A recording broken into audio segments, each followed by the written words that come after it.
And we are live. Good afternoon, my minions, henchmen, interns, and employees. Welcome back to Masquerade Industries.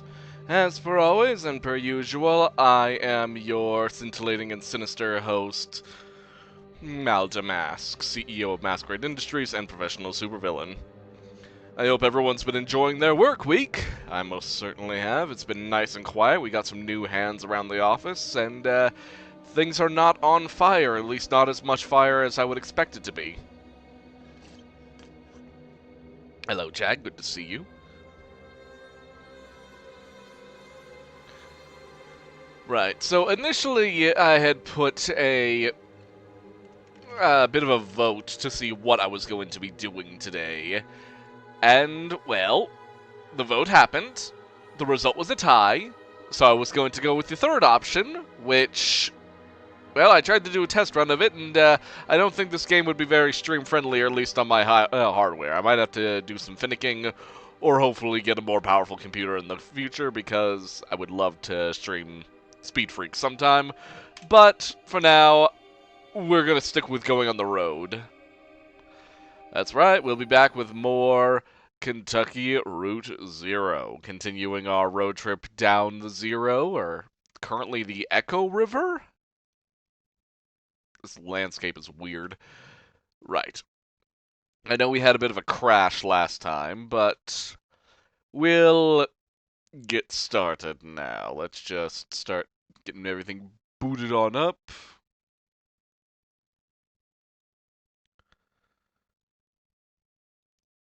There we go.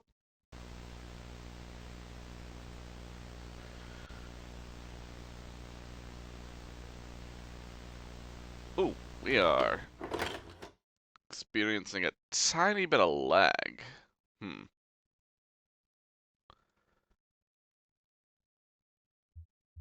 Ah, there we go. Alright. There we go. Should we back up? Alright, we were back at, yeah, Act 4, Scene 8, Echo River Central Exchange. Let's get to it. That's right, we were dropping off mail on that boat.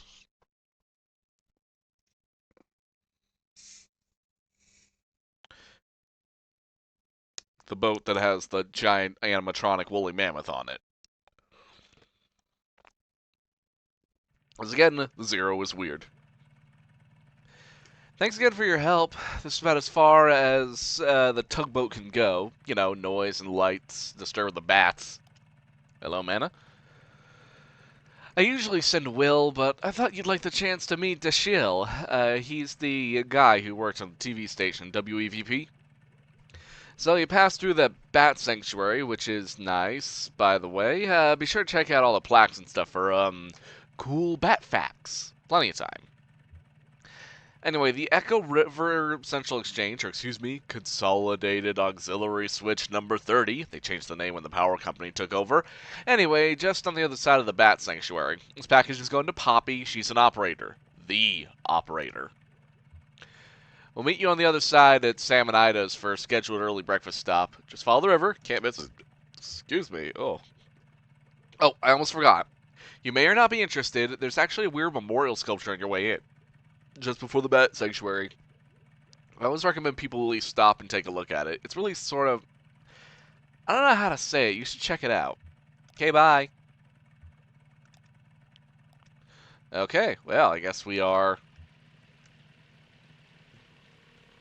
moseying along. Watch out for bats.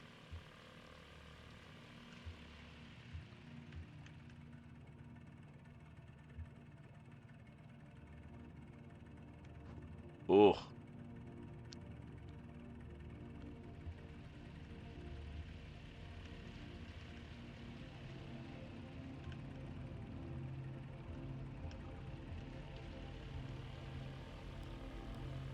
Okay, now that's something.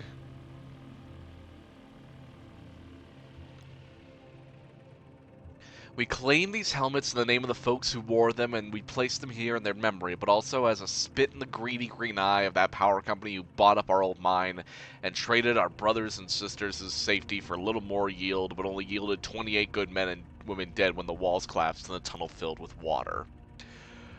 Their lungs were black, but now they're washed clean and full of water too, swept through hidden tunnels into some awful cave we never will find.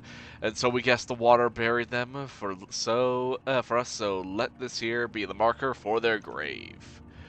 If any son of a bitch from that power company wants to take back these helmets as company property, you just try it and see what will happen. Hi, Elkhorn. That's the mine we met in, where your folks worked. Looks like it's been here a while. Sure as hell wouldn't mess with it. You think whoever wrote it is still that angry? Sure, I don't think you ever freaking angry like that. No kidding. No, I guess you probably don't. This probably stirs up something. I mean, how do you... The other miners made this, but should have been the power company. It's their fault. Yeah, I see what you mean there. Memorial should be kind of apology. Sorry we didn't do better by you. Oof. Well, we're already off to a good start. Coming off memorial to drowned miners. Gotta love it. Nope, there's some jackasses from the distillery. Yeah, hey, bye. What, you're looking at me like I'm crazy. Are you feeling okay? Oh, sure. Hello, Ramsey. It does... Sure, it doesn't hurt anymore. My leg, it's just kind of numb. Like, it's not there. My shoulder, too, actually. That's an old one, though, from an accident. I'm lucky I just had some nerve damage there. It probably would have been a lot worse. You know, those guys from the distillery are just making the best of a bad situation, just like the rest of us. Hey, one of them said to me earlier that they could even help me take care of the medical bills for my leg, you know? Get it all together on a plan. Hey, maybe if we can find her, maybe Weaver could get you out of this thing with the distillery. She has some experience with them. Thank you, Mana. Oh, for sure, it could be. Even with this delivery? Even this delivery? Yep. Yeah, we're almost there, right? Hell, at this point, I bet we could just take off the parking brake in that truck and we would roll into 5 Dogwood Drive by itself. Listen, that old truck I've been driving belonged to my boss, Ira, Lysette's husband. To be honest, Ira didn't like me very much, but somehow Lys got into her mind that he would have wanted me to have that truck someday. Maybe to make up for all the yelling he did, or maybe like his ghost could hold it over me. Just one more thing to feel like I owed him for.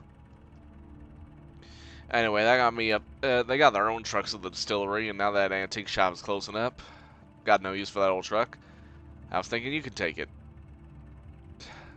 Sure, I could keep an eye on it for you until you get straightened out. Okay, sounds good.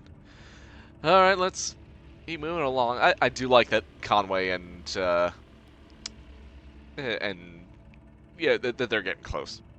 Visitors to the Echo River Split-Nose Brown-Nosed Bat Artificial Hibernaculum and Sanctuary are asked to take extra precautions in order to prevent the introduction of foreign fungal contaminants and the spread of white nose syndrome?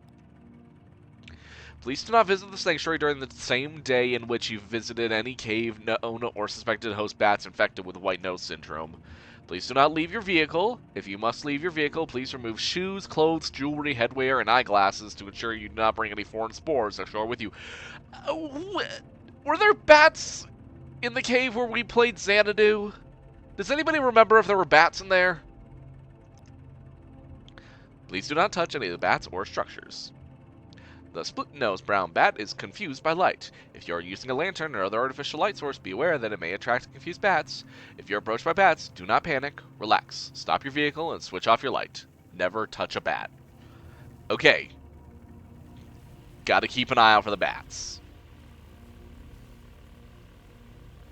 It's little feeders at the very least. Ooh, spooky. Oh, I think I saw a bat. Oh, now I'm seeing them. You know, this kind of reminds me many years ago when I was a small little buckhorn. Oh, first, ever talk with your mouth full? Bats do that all the time. Bats talk in extremely high frequency clicks, too high for humans to hear. Then they use their powerful ears to scan for the echoes of these ultrasonic clicks. By comparing very subtle differences in the time these echoes take to come back, the differences of just millionths of a second, bats are able to picture their environment with enough accuracy to catch a flying insect. Once a bat has caught an insect in its mouth, it's still flying, so it still needs to avoid running at anything. So bats keep clicking away even while they munch on a tasty bug snack. It may be poor table manners, but it's crucial for surviving in the dark. Wonder how the other bats know whether one of them is really talking or just chasing a bug. I think when they're actually communicating, it sounds more like singing. I'd like to hear that. What was I? Oh yeah, I was saying like years ago when I was a smaller buckhorn elk, I had gone on a road trip to one of the largest bat-filled caves in the United States, the Carlsbad Caverns. Yep, hang on. Gotta let the bats calm down for a moment. Damn, it's really dark down here. You still there? Sorry, just thinking. Yeah, it's a reflective kind of place. If you're that kind of person, which I think you are, what do you think about bats? Yeah, hard not to, huh? I was just thinking more about my ma. I guess we were talking about your folks a minute ago. To be honest with you, I don't think about her that often. Your cousin brought it up earlier, and she's just been on my mind. It's good that your folks have a memorial. A lot of people, nobody remembers them when they're gone. Do you mean like your ma? Oh, no, she would have hated that. Don't know what I mean. Alright. Lights back on. Oop, another plaque. The split-nosed brown bat's natural diet mostly consists of moths and other small insects that breed along the river. Here at the artificial hibernaculum and sanctuary, we use a combination of chemical snares and ultrasonic wars to repel all potentially contaminant-bearing insects, and replace them with our own locally bred and spawned hypoallergenic antiseptic pseudomoths, which we call the little gray nothing moth. They are breeding disease-free not moths? What? Okay. You may think that the other moths and insects that the split-nosed brown bat would have been eating are very much relieved that their natural predator is found in their food source. Not so. We've installed netting and highly effective moth traps along the river where the split-nosed bats normally hunt to balance out their escape from the food chain. But eating moths isn't the only systemic contribution these bats make. They also produce a potent fertilizer in the form of guano that helps plant life thrive along the Echo River and the shore of Lake Lethe. In order to minimize the sanctuary's impact on subterranean agriculture, we collect that precious guano here at the hibernaculum and manually distribute throughout the caves. It's a full-time job. Artificially moving shit. Okay. Sounds like a lot of work. They eat fake moths? Yeah, hypoallergenic antiseptic pseudomoths, the little gray nothing moth. Well, people eat a lot of people eat fake food, right? Food taken apart and put back together so it looks and tastes like something they remember eating before, even if they never really did. Kind of bothers me, like they're tricking the bats? Yeah, in this case, I think it's about survival. I mean, if that's the bottom line, what's the difference? Like the folks in the mine, you said they used to buy stuff. Fans, canaries, all those little trinkets to make it bearable. There's still a lot of stuff down there. Feels cluttered, but human. I just mean all people need is enough to pretend we're home, and we can make it anywhere. You get kind of philosophical when you're drinking. Did anyone ever tell you that? Yeah, I guess I do. Now this is nothing. Used to have this drinking buddy who would get loaded and tell me the weirdest damn riddles like, which is more musical, a truck passing by a factory or a truck passing by a music school? Count your blessings. What? Okay, which is more musical, a truck passing by a factory or a truck passing by a music school? I'm gonna go with a factory. Because there's a lot more life in a factory than there is in a music school. Alright, moving along. Oh, now look at those trees. Look at that patterning on the tree.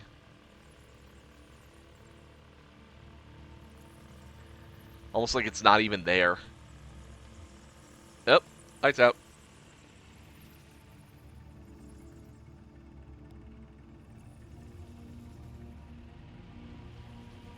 Oh, there are a lot of them. Need to let them calm down for a moment. Better hang on a minute. Feels like there's one kind of hovering right over me. They don't really hover, though, do they? I mean, how could they? Guess a lightning bug will hover by beating its wings really fast. Maybe they can do that, too. I used to watch lightning bugs in the evening out at the edge of the woods. Last that's kid Charlie, he loved them, you know. He ended up going to college and studying astronomy, and I like to think he got his love for stars from those nights watching bugs. Anyway, me and Charlie, sometimes we try and see one of them up close. You lay in the grass, and you have to be totally still for a while, like one of those wax sculptures. Don't even breathe like this. Oh, you can't even see me. I was doing the watching lightning bugs in the grass face. I think I can imagine it. Yeah, you've seen it already. When I fell in the mine. Kinda stunned in shock. Huh. Hey, who are you talking to earlier? When we met in the mine, you were on the phone with someone? Forgot about that? My ex. Alejandra. We met in school and we're still pretty close. She called to me to chat about something. I was preoccupied with my landlord trouble and Weaver. I did my best to listen, but I was distracted. It gets harder and harder to reconnect. Yeah, that sounds familiar. Yeah, no, that's true. Alright, lights back on. Are they following us? Yeah, those weirdos on the distillery people are following us, I think.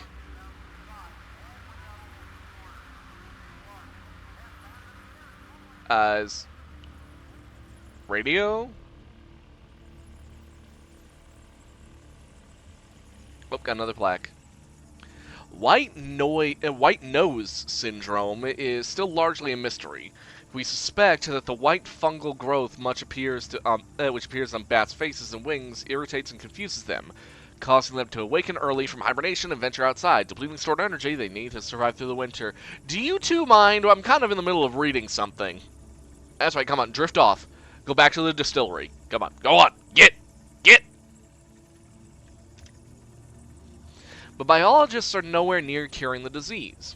It spreads quickly, and it is highly fatal. In this way, white nose syndrome has drawn some comparisons to colony collapse disorder as suffered by bees. Yikes. White nose syndrome and colony collapse disorder are sudden, violent, and mysterious. Will honeybees and the split-nosed brown bat be two more lost species, wiped out in a geological blink and forgotten to natural history? It's possible that a cure won't be identified in time, so the sanctuary of this sanctity of this artificial hibernaculum is our best hope of preserving them. As you leave the Echo River split-nosed brown bat hibernaculum and sanctuary, please make sure your vehicle and clothing are free of hitchhikers.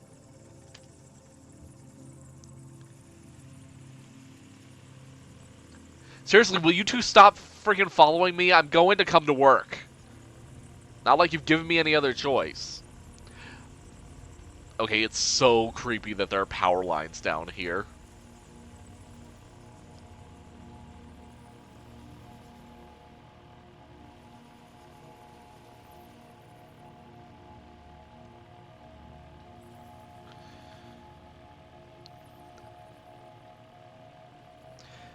I mean, they did say that this place used to be solid. Whoa. Oh, there's the tunnel. Central Exchange. There we go.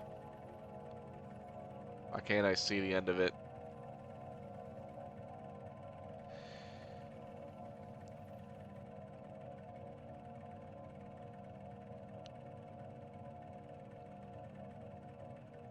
Man, the Zero really is something else of a place, isn't it? Alright. Let's see. Hello? Oh, there's people here. Not very good lighting down there, is there? Oop. Secret tunnel. Secret tunnel. Through the mountain. Hello, child. Oh yeah, we're supposed to go to the operator. That must be this guy.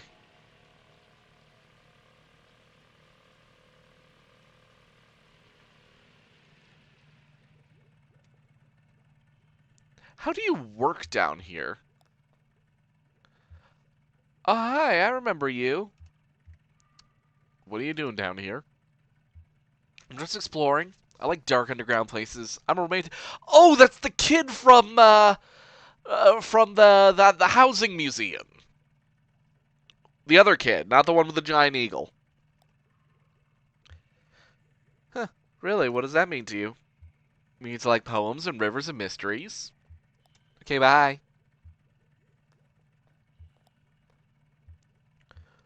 Careful up there. Can't drive your new truck if you slip and break your legs. I'll be careful. Oh, this must be the guy. Oh, no, this is that Dashiell guy. It was the other person. Could be bypassed. It could be bypassed with another capacitor, 100 nanofarad to reduce noise. Are you Dashiell Morse? Him? I mean, me? Yes, I'm him. Sorry, I've been hacking on this thing all night. My thoughts are starting to come in alternating currents. We don't install this type of phone for customers anymore, but there are quite a few of them still in circulation. Anyway, the new system doesn't source enough current to ring those old bells, so I'm trying to come up with a workaround. Maybe a little box the customer can attach right before the wall jack. I'm a bit of a circuit geek myself. I bet. I mean, you seem very comfortable with electronics. Is this your first time down here? Yeah, I can tell. Your eyes can't quite adjust to the light. Takes some time, some practice. Um, Believe it or not, I've been coming here since I was a kid for one reason or the next. Back then, this place was a train station. It's true. They had bats then too, but they were considered a nuisance. That explains the cables. Okay, train station. What happened to it? Well, the river shifted and this place slowly filled with water, carrying the trains away with the current. It does that, the river, and I don't begrudge it. It's a good reminder that everything we have is borrowed, even trains.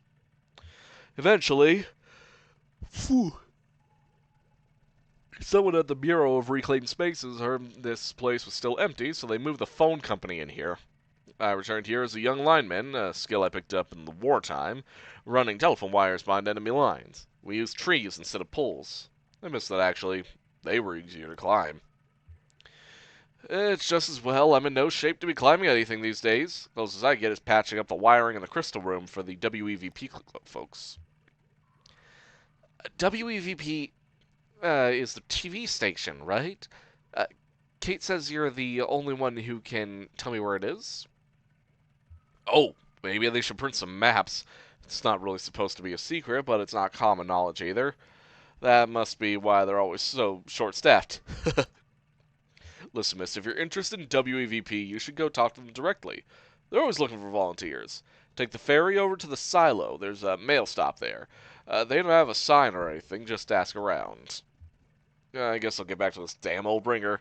Poppy's just a little further down if you're dropping off that package. Nice chatting with you. Well, okay then. Oop, got another plaque. Let me read. Pop the receipt. Abel and Eloise, the lovers' couriers. Bred for racing, Abel and Eloise spent most of their lives as carrier pigeons in the employ of the Echo River Avian Post. They retired here after Abel was disfigured in an accident with a light aircraft. But old habits were hard to die. Abel and Louise would pick up scraps of paper from the ground, the trash, and even pull them out of pockets and deliver them to other people nearby, to delight or embarrassment. Word spread, and the travelers passed through this tunnel began to come prepared with love letters, poems, and other written desires to pass along indirectly through these pigeons. After a hard day's work, Abel and Eloise would always be found nestled closely together in a disused newspaper stand set aside for their habitation, and that's where we left them. Well, that's actually quite beautiful. I do love that sort of thing. Oh, hello? Are you Poppy?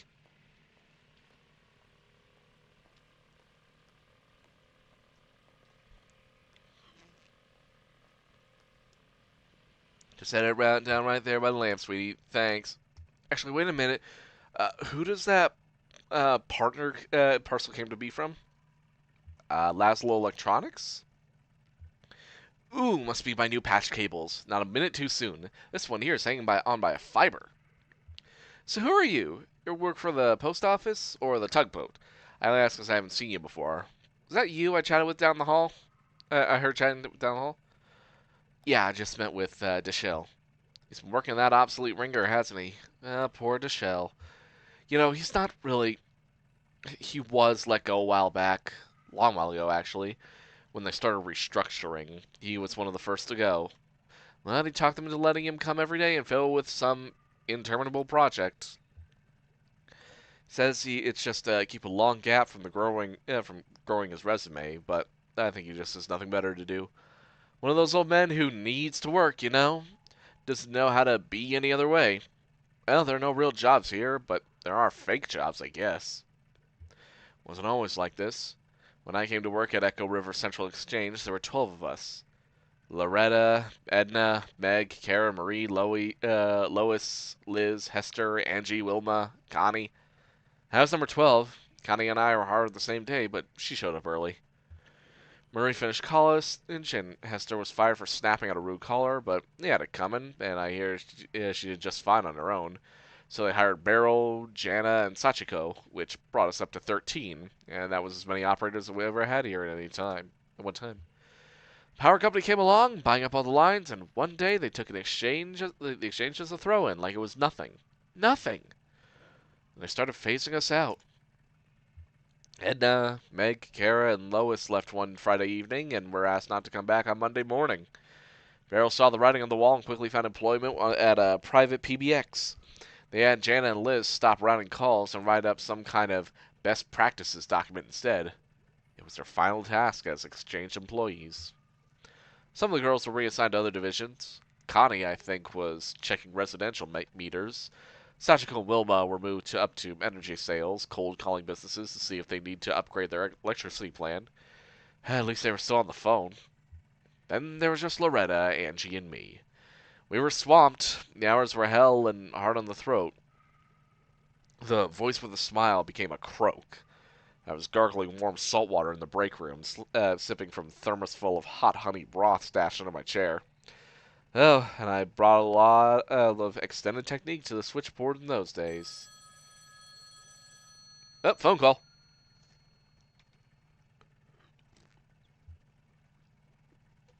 Sounded pretty good to me. Yeah, I'm impressed. Where was I? Extended switchboard technique? It was all about timing your breath. Some girls got lightheaded during too many calls in a row. With that upbeat, dynamic inflection, they made us all keep everything intelligible. It was very physical. So after a few months, it was just me. New automation strategy was announced, and this place was rechristened Consolidated Auxiliary Switch Number 30. Are you lonely? Sure. This place feels pretty different when it's empty. Cold to the touch.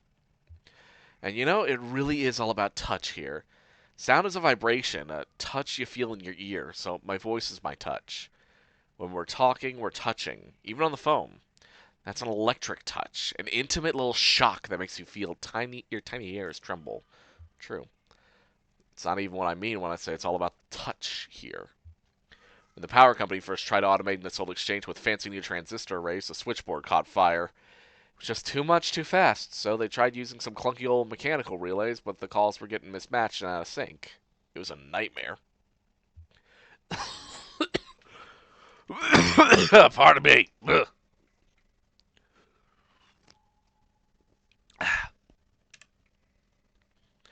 Their techniques determined that the phone system down here had been designed ad hoc over decades around the specific tempo of its human operators. So, short of replicating the whole thing, not to mention all the wiring, they'd have to work out the exact timing of every little human gesture that goes into routing a phone call. And that officially is my role here. Run the switchboard for the whole exchange. Once the work of 12, I'd like to remind you, they have some kind of machine somewhere that tracks how long it takes me to do each little thing. Caller never hears my voice now. They dial, my little indicator lights switch on, and I make the connection. Do you miss talking to the callers? You know, there's something that bothers me about the process besides the fact that I'm training my replacement who isn't even human. Here's what I mean. How long do you think it should take to time my every move and recreate the timing in an automated switchboard? Rough estimate. Couple of days? That's what I said, but this has been going on for a year. It's a very dark thought that started nagging me. What if there's no cheat machine that's going to replace me?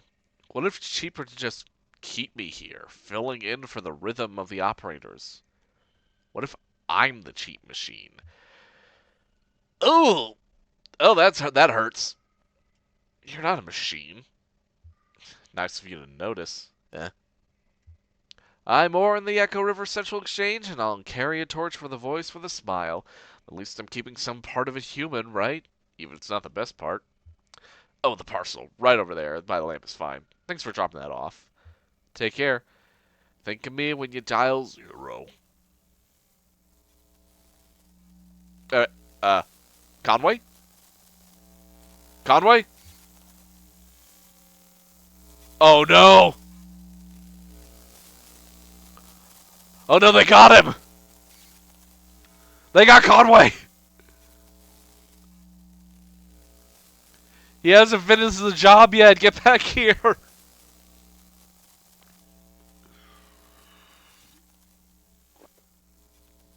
No!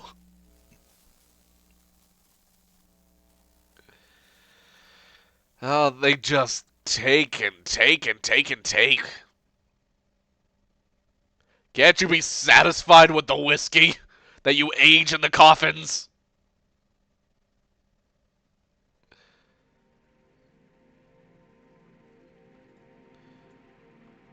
She returned on the dinghy alone.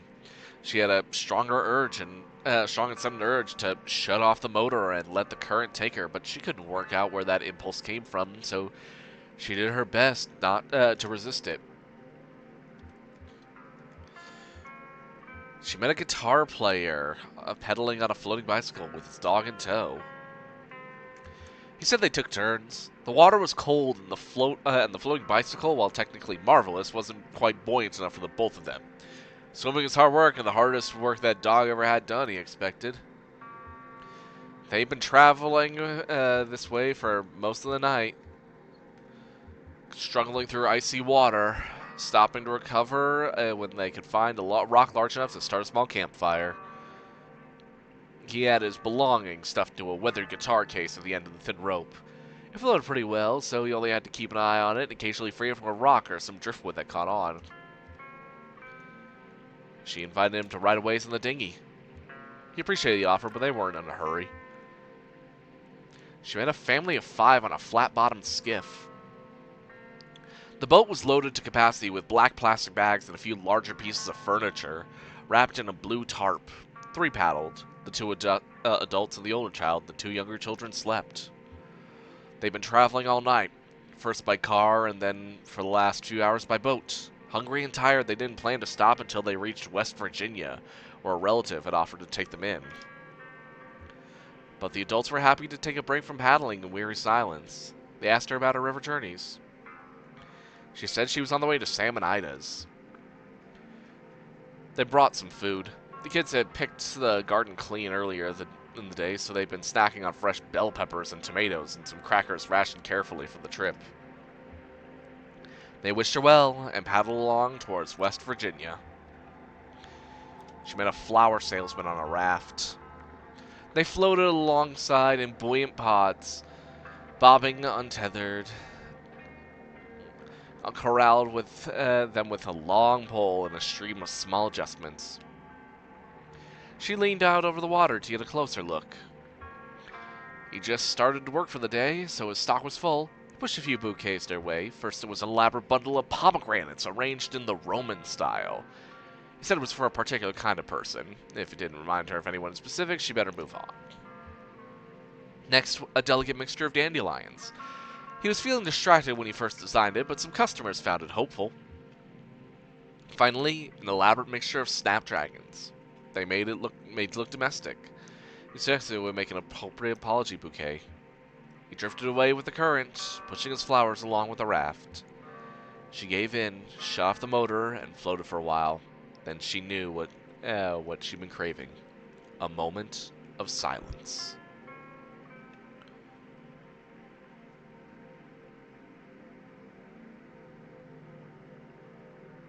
Oh, there it is. That must be Sam and Ida's.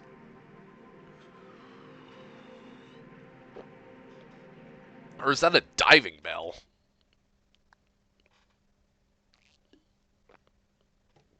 Act 4, Scene 8. Sam and Ida's. I was right.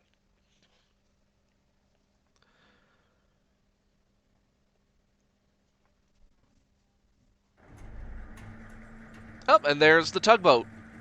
The wet woolly.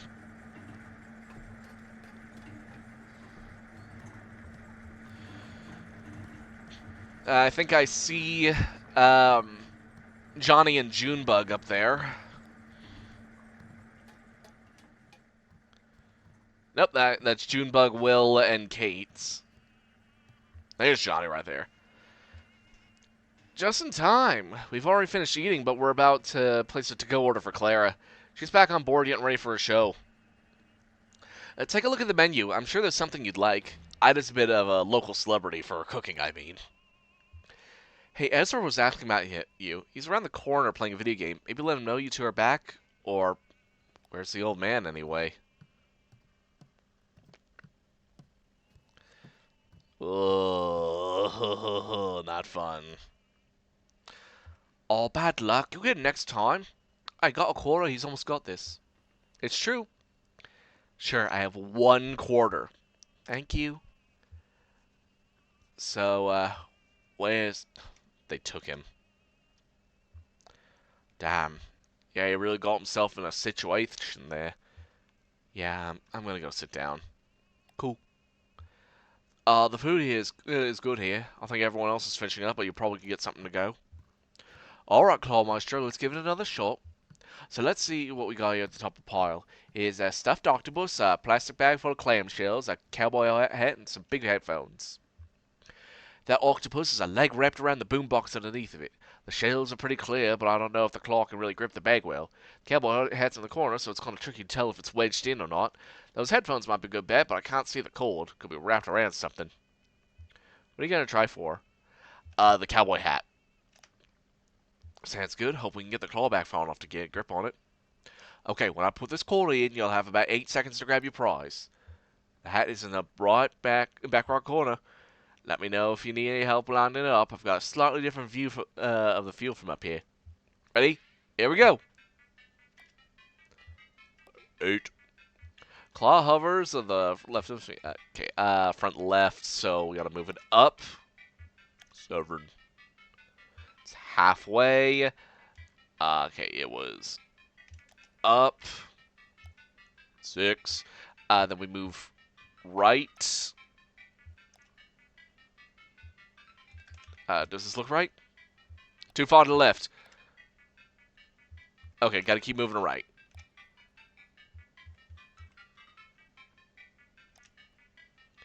Yeah, this looks good for me. Go for it. Okay. 2.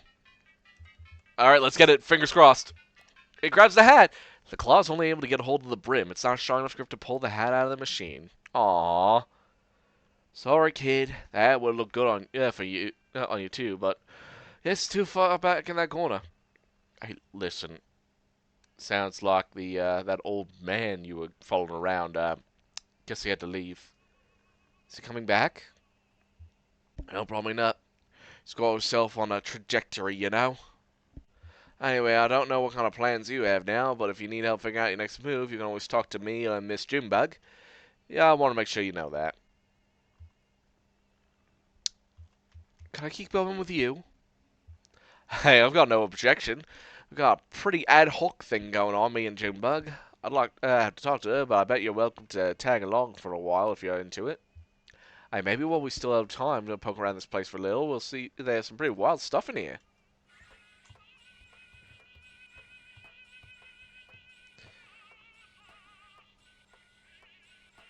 Wait, I'm listening to opera music. I know what that is. I know that. Thematic brain, listening very well. Just listen a little more. That was Pagliacci. That fitting choice in music that they're playing Pagliacci. Hey, did you see this? They have a table full of fake food over here, and I never know why. Actually, I think it might be real food coated with shellac or something. Preserved and... Oh, look, this tentacle looking thing is half eaten. It's someone's meal they didn't finish. I dare you to take a bite. Ah, you first. No. Yeah, I don't blame you. If Sam and I had preserved this half-eaten meal, it must have been pretty important to them, right? It might have belonged to someone they care about, like a beloved uncle there, meal mid-stroke, so they kept it in his memory. My folks... yeah, like these sunflower seeds my folks left behind. Oh, I'm sure your folks are fine, though. You worried about them? Yes, it's weird they just disappeared. Yeah, listen, it's okay for you to be worried. You're doing fine. I keep on forgetting that the kid's probably an orphan. Weird. Somehow I thought it was his truck and delivery and all. It was, that's what she's saying, but he gave it to her before they took him away. But you're going to deliver it anyway? Why? He's my friend. He needs my help to finish his job. That's right, he's our friend too. Johnny and I'll help you unload when we get there. Lift with your legs, Cricket. Yes, ma'am.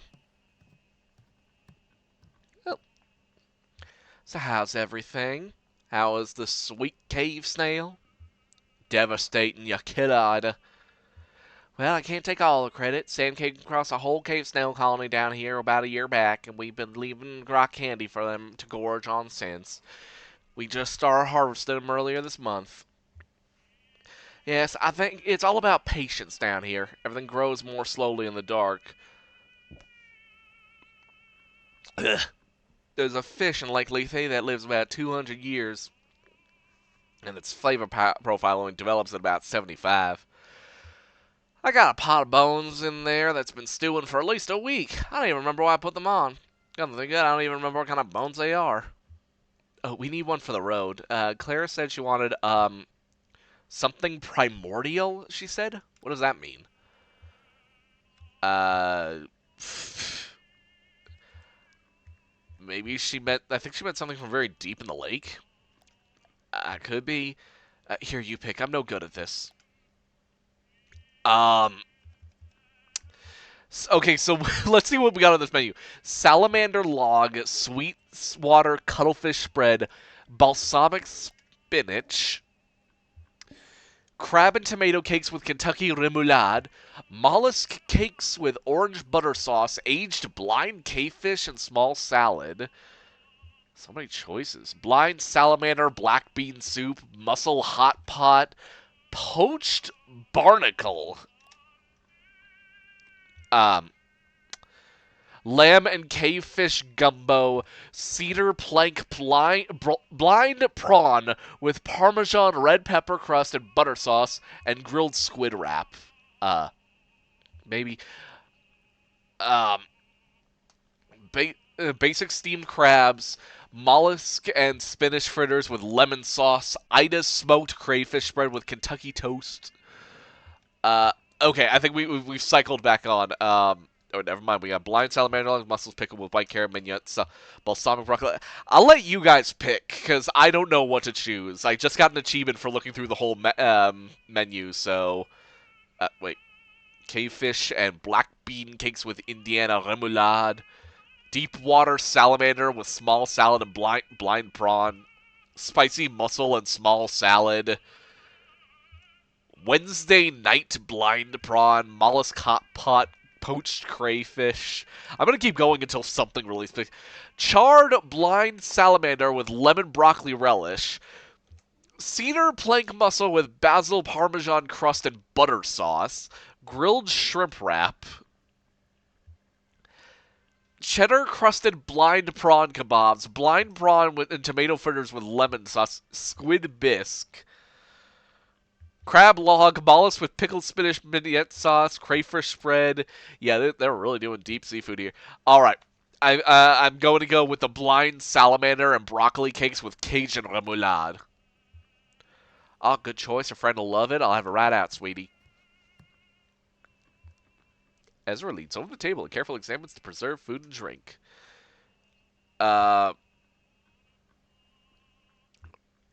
He runs his finger along a grayish claw. Oh, take care, Jack. Enjoy your dinner. The surface of the claw is completely smooth. And that's a small one. They're asymmetrical. Sorry, you sweetie. Whose food is this? This is the diver's table. This was the diver's meal. I knew there was a diving bell. This food is about 15 years old. It's true. Things were different then. Nobody came to eat here. We were fighting just to keep the lights on. Sam, my husband Sam, was depressed. He couldn't catch anything, and that was part of the problem. Most of what we served was shipped in, frozen, or dried, and I just threw it in the fryer. We've both come a long way since then. Well, two young men came in for dinner, seasoned divers, they said. Over 10,000 hours spent in them spent between them and Lake Lethe alone. They've been out all day, salvaging parts from a riverboat wreck, and worked up a fierce hunger, they said. They ordered the whole menu without even looking. It was a short menu in those days. Sat them right here, went back to the kitchen. Sam was at the next table doing a Sudoku and drinking malt liquor. His usual routine at this time. An hour later, I was cleaning up when Sam came bursting into the kitchen. Ada, he said, something kind of frantic. These divers are still hungry. Bring them another course. And I said they already ordered the whole menu. Sam said, bring them something new. Keep making up dishes, whatever, just keep bringing out food. So I did until the small hours of the morning. I made up so many new dishes that night I could write a book. And it was good. Inspired. But I was working so hot and fast at the burning edge of inspiration. I didn't think to write any of it down. So I wrecked with exhaustion next day. I couldn't remember all I'd done in the kitchen. Sam thought we could take a photograph of the leftovers, but couldn't get the lighting right, so we just shellacked the whole table. Now, when I need inspiration for the menu, I come and look here and think about all those ingenious dishes I threw together for those divers. Just shellacked an entire table. That's definitely something. Of course, they didn't pay their full bill. I heard one of them complain to the other. Let's just pay half and let them charge the other half to whatever demon in the kitchen. They kept making up food faster than we could ask for it. But it all worked out. Things have really turned around since then. This place is actually pretty popular now. The success and our expanded menu inspired Sam too. He started bringing back the most magnificent ingredients from his nightly dives. I better get to work now. Stay right here, sweetie. I'll bring you a treat on the way back out.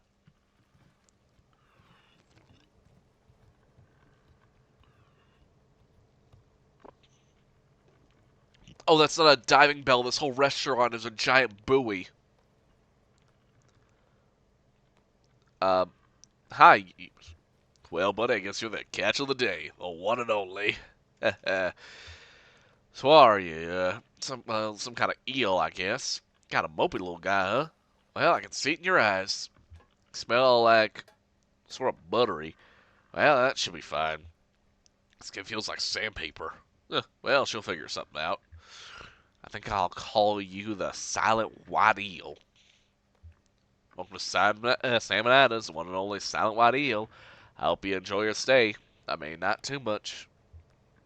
Have you ever seen a creature like me before? Well, you're pretty far down there. I wouldn't be surprised for the first, except there were two divers who went before me long ago. Maybe that was before your time. How old are you, anyway? I wonder. They ate here once, back in the bad old days. Two young guys. Could have been brothers, maybe. I was over in the corner with my coffee and crossword. Haven't been able to catch a thing, so I'd have just fried up something from frozen. Well, these guys were hungry enough to eat it and ask for more, and they did at least as much talking as eating. See, like I said, they were divers, and like I said, might have been brothers. They had a kind of rivalry going on between them or something. I was about to ride up there check, but I slipped calmly and quietly into the kitchen for a minute. Told her just to keep bringing out food. Figured they wouldn't notice, caught up in their boasting as they were, and I wanted to listen. They went back and forth for hours, all about all the deep and dangerous dives they've been on new tunnels they discovered, all the weird creatures they encountered in the weirdest depths of Lake Lethe. It was like a dance, no, like a boxing match. Each story went deeper than the last, and I listened to every word of it, memorized every description of every tunnel and diving route they discovered. That's my map now, you see. For 15 years, I've been using routes those young divers discussed right here at that table. Yeah, I could write a guidebook to the depths of this lake, but I don't dare. Someone would steal my good diving spots and know where we be. See, people come here from all over just to try our daily catch, because they know it's unique. Ain't you proud? Since I can't write any of it down, I just preserve that table where they had their meal so I can look at it to jog my memory, like they were eating pickled crab when they were talking about that shipwreck full of salamanders. Pretty clever, huh? It's my own secret code. Well, I'll be straight with you, Silent White Eagle. There is one feature of this arrangement that I find unsettling. In fact, I lose a decent amount of sleep over it. Told you those boys were competing, right? One-upping each other, I mean. Each getting wilder, more adventurous as they trade tales. Well, I navigated mostly in the dark down there, going by touch and kind of a mental picture that I can construct from their detailed boasts. And every time I explore a new diving spot from those recollections, I have to weigh it against all the risk I'm heading straight into a dangerous falsehood. One of those men could have felt for a moment like he was losing some ground in their little duel, so he could have slipped a fake one in there. Maybe told a fib about some dive he went and found colony of blind shrimp living in a discarded refrigerator. And when I get down there, my diving bell cracks open on a sharp rock where you said that fridge would be.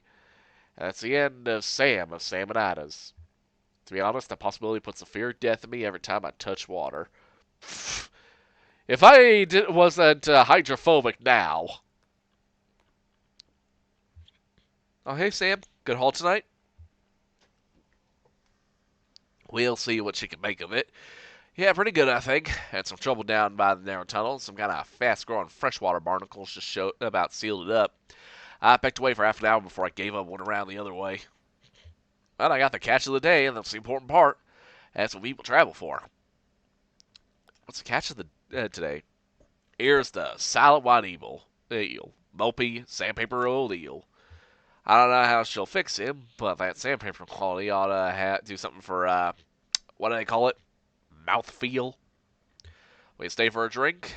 I got a dark rum that goes well with coffee. It's a bit early for me. Yeah, it seems like it's always too early. Oh, she's got your food ready. Y'all enjoy your meal, all right?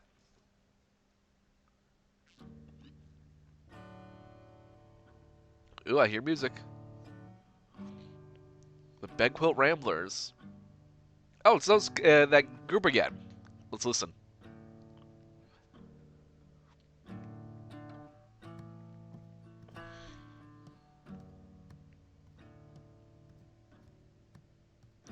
This world is not my home. I'm just passing through. My treasures and my hopes are placed beyond the blue. Many friends and kin have gone. Yeah, let's just take a moment to listen to them. And I can't feel at home in this world anymore.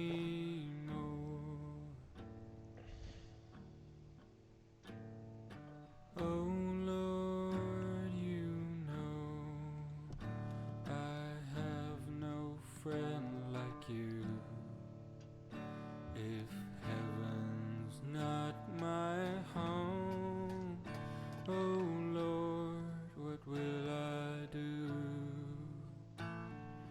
Angels beckon me to heaven's open door, and I can feel at home in this world anymore. I have a loving mother up in glory land, and I don't expect to stop until I shake her hand. She's waiting now for me in heaven's open door, and I can feel at home in this world anymore.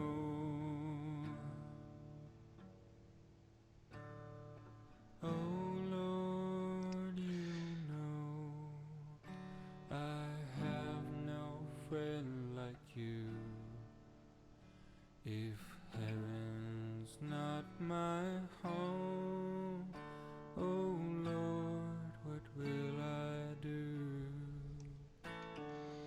Angels beckon me to Song's beautiful, isn't it? heaven's open door, Let's listen to the river. and I can feel But now I've got to get back to the tugboat. home in this world. Anymore. Oof. There's a sort of beauty to this game, and also I may, full confession, while I was listening, I may have just snagged the soundtrack for this game. I had to. It's very beautiful. See that? Looks like, just looks like a swirling mess of garbage, doesn't it? Well, that's what it is. I don't know why my trash seems to collect right there. Of all the spots of the lake, it's always been that way. Everyone just navigates around it like it was an island or something. I think I see some desks and chairs swirling around the edge there. Those all-in-one desks like they have in schools. If I remember right, it's been a few years since I saw the inside of one. Those must have washed down from somewhere. I've never known there to be a school on the lake. Oh, there was the Gemini School of Beauty. It was run by sisters Cassie and Paula. Indistinguishable except for their haircuts, but I wouldn't think they had used desks like that. We used to stop there every night to let someone off for a cheap haircut. Student stylists, you know, they spared many a sailor the pain of a botched do-it-yourself-do. But I guess they got in deep to the power company. Those blow drivers and curling irons burn a lot of coal. It's a shame they had to close down. The haircuts are gone, but the hair keeps growing. Yeah, this cluttered place makes a decent local museum. It's as good a history as I could ever tell. We arrived at a small houseboat neighborhood that sometimes hosted concerts for the pleasure of its residents, where Clara was scheduled that night to perform. That is absolutely... I need to save that line. The haircuts are gone, but the hair keeps still going. That's profound.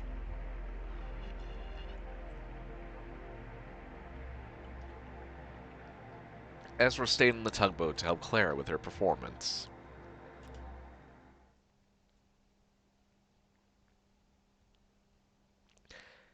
Act 4, Scene 9.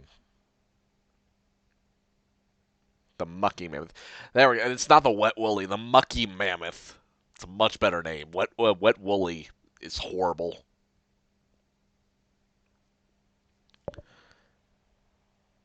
Alright. That's a very special tape player you have there. It can play forwards or backwards, slow or fast. You may discover some completely new sounds tonight, Ezra. So, are you ready? Yes. Excellent. I can tell you have good intuition for sound, and that's very important in this piece. Any questions before we begin? How will I know what to do? Play a tape player. You may play any tape at any speed and volume, even backwards. Just listen to the music and use your intuition. Or, It may be better if you try not to listen to music. This technique is called indeterminacy. What will it sound like? There's only one way to find out. Same with your music. Hmm. It doesn't have a name. Would you like to name it? Okay. Music for Rivers. Perfect. Alright, let's begin. Oh, she's playing a theremin. Okay. Well, let's play the sleeping tape. Let's play the tape slowly first and gradually speed it up.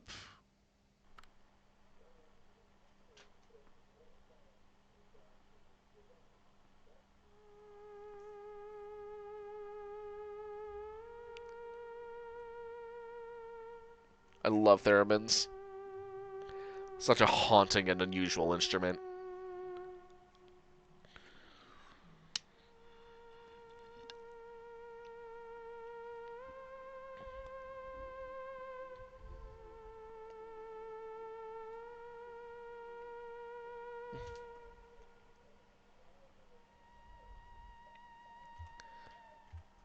Let's play the cat tape and play the tape backwards very slowly.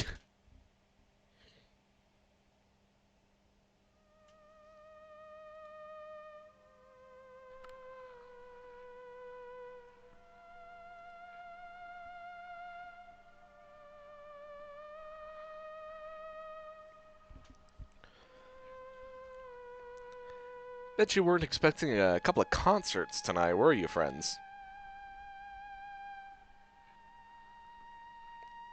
Let's play the mammoth tape and then um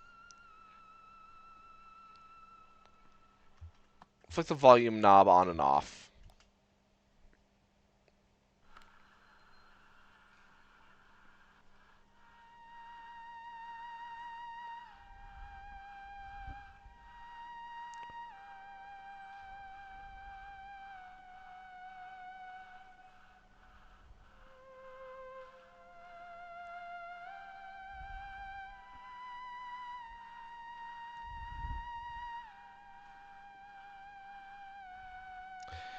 Let's do the cat again.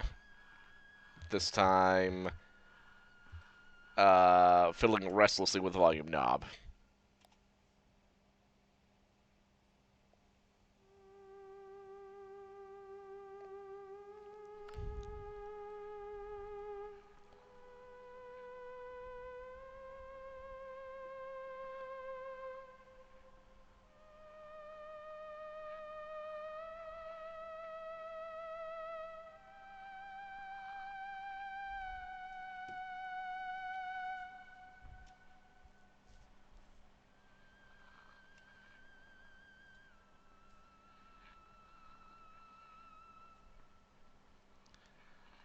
Hmm.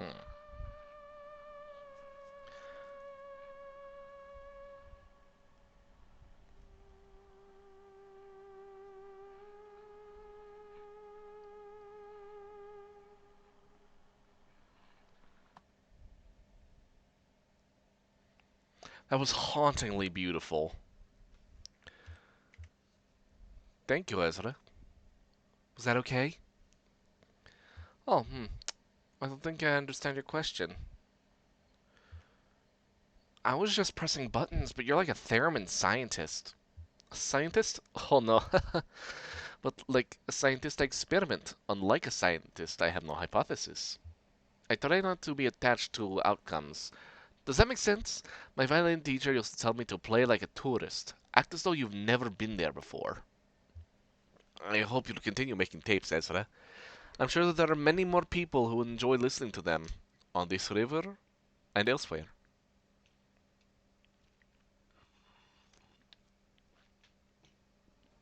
You know, the acoustics for that on the river must sound amazing. Like, you probably hear it for, like, miles.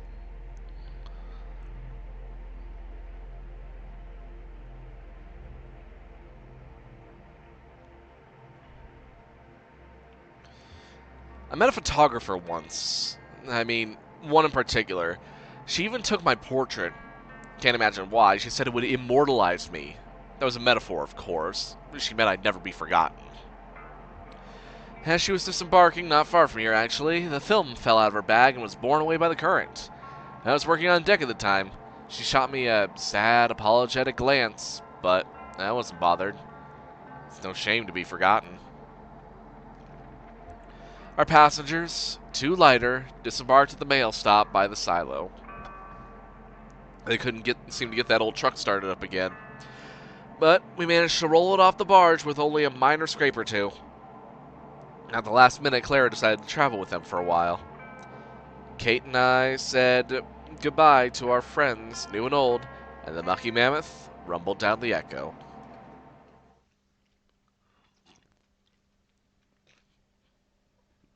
Act 4, Scene 11. Silo of Late Reflections. Oh yeah, I remember they talked about this in that tour phone call. Whoa.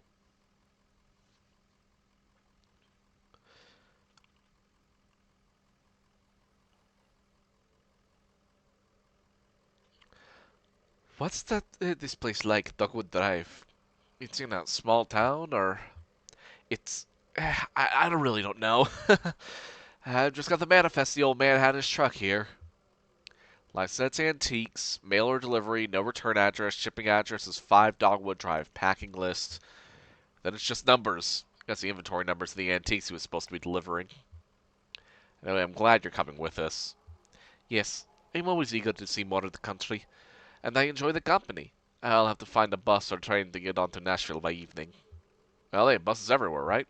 Or hey, I could drive you to Nashville. Seems I have a truck now, only... How are we going to get up these stairs? Yeah, that's quite a staircase. Is there another route, a tunnel or something? No app up. Well, I guess we could wait for the mammoth to come back around and take us a little further down, but that won't be until late afternoon. Looks like we're making the rest of this trip on foot. I don't even know what's in there. What if it's too much to carry? No, we've been loading it off unloading gear since the stars were young. We are our own roadies, right? We got expertise. Alright, Cricket, let's just get this delivery packed and tied into bundles. We're arcing upstairs. What's in there? Antiques, I guess. Antiques. Yeah, antiques are... It's like junk, but people will pay for it. Oh. Sorry, I guess you'll be taking the bus after all. It's okay. It will be an adventure. It's hard. Don't worry, lady, we're almost there. Just a little bit closer.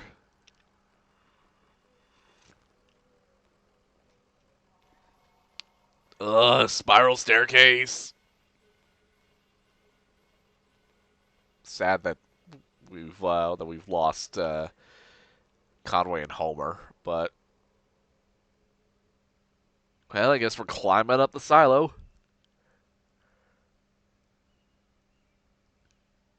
I hear bird song.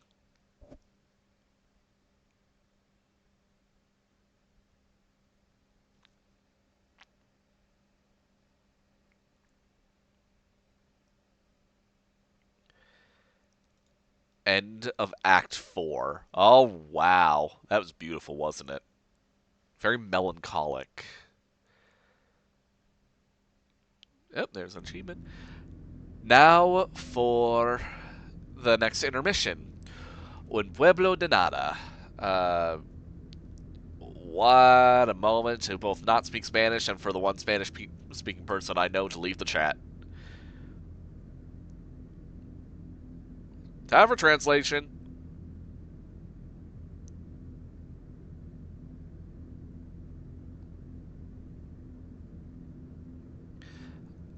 Ah, Un pueblo de nada means a town of nothing. Let's go. Un pueblo de nada.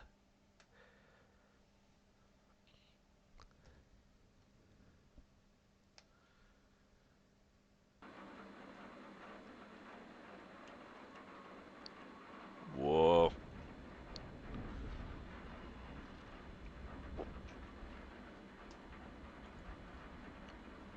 Pulling back. Oh, saw a face.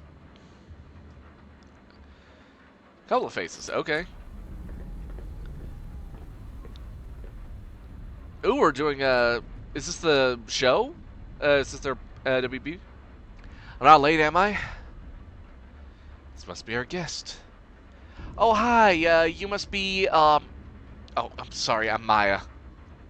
Right, the traveling artist. Welcome. I'm Emily. I work here. Great. Rita says you're the producer? Oh, did she? Yes so. I do a little bit of everything. Yeah, I know the feeling. You weren't around earlier at the lunch thing. Oh, excuse me. No, I don't live in town. I just come in to work in the station. Really? That's quite a hike, isn't it?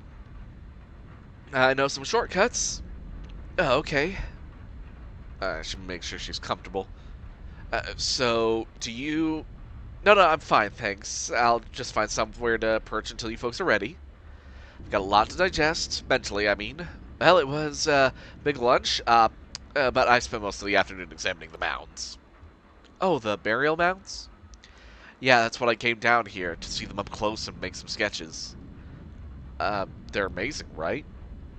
They make me uncomfortable, to be honest. Seems kind of weird to build a town in a graveyard. Sure, every town has a graveyard, but usually the town comes first.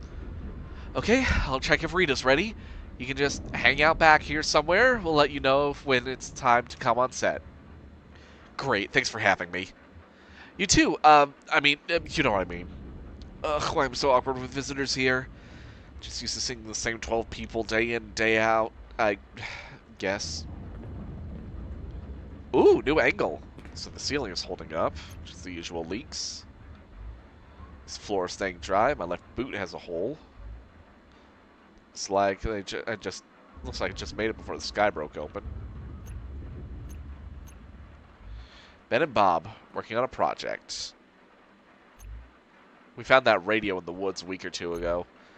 Cleaned the circuits. I cleaned the circuits with rubbing alcohol and left it out in the sun. It seemed like it was working again, so why are they taking it apart? Hope the neighbors are okay. It's those two again. I miss you, Cross-Eye. Okay, let's see. Just... So I made it just before it gets any worse. We might be stuck in town tonight. Oh, right. Serrano's here to help with the weather report. That should be cool. Elmo gets a lot more into it when he has some noise to vibe on. Video data bank. Used to be on the other side of the room, and the couch was in the corner. We moved it here where the ceiling is least leaky. It's further from the windows too, so sunlight doesn't bleach the labels. So much of archiving is just playing hide and seek with the weather. Slow-mo crow. Keep an eye on the control. Is that an actual crow? Huh. Keep up the good work, Mo. Oh, James left a patch wired up to the image processor. Nice. Maybe there'll be time to play with it after the show. Time to start the show. Okay, ready when you are. How does it look outside? Gross. Yeah, well, I'm not surprised. Saturn is in retrograde. Boo. What does that even mean? Yep. Think it'll let up? I guess we'll see what Elmo says. Oh, my poor tomatoes. Okay, 3, 2. Hi, it's Rita. This is your evening broadcast, 8192. Wow, it is really raining out there. Damn, I can hear it from here. We have a few leaks. Put some pots and bowls underneath them. Thanks, Ron, for lending us the extra pots and bowls. I really hope you had a good day despite the weather. Although it was really nice earlier, right? I had a good day today. I met a new friend. She's going to join us in about a minute or so. Maybe you saw her earlier around lunch, or if you didn't meet her, then you'll meet her in a minute. Or if you met her already, but you still want to hang out, I'm sure there'll be plenty we can talk about. Wow, so this is 8192. Is that right, Emily? Sounds reasonable. Yep. That's a lot of broadcasts. I came in around the 5s, so I've only been around for half of them. Back then, in the 5s, let's see, we had I did Night Noise, and we had the Swap Show, and the Bird Show, and people were just coming in and dropping off tapes all the time, and now, well, it's just the evening broadcast. But it's not like, I'm not saying we're in decline or anything like that. I love the evening broadcast. I think it was the first show we ever had on here. It was the first show not produced by the power company. It was the first community show, yeah. Those hypnotic fuzzy old tapes about safe wiring. There are a few power company training videos that ran before, but those don't count. Yeah, so that's a spine in the station. Or maybe it's the heart? Or is it the skin? What part of the WEV potty do you think this is? Why don't you come on and tell us about it? We're going to be here for another 30 minutes or so. Or if you don't want to brave the storm, you can always give us a call. Same number as always, 720-216-5556. I am so sorely tempted to call this number, but I don't think I want to risk it. Okay, so we're going to start with the tape. This is an old one. It's one of mine, but maybe you haven't seen it. Or if you've seen it, it's been a while, so maybe you forgot. Shit. What? She asked me to queue up her tape in Pueblo de Nada. Where is it? I don't know. It's probably still shelved. I'll find it. Ron silently mouths, thank you. Is the phone even working in the storm? The reception's been awful lately. Maybe we should string some tin cans and swine around the town. Hope the sign is getting wet. Sherry just repainted it.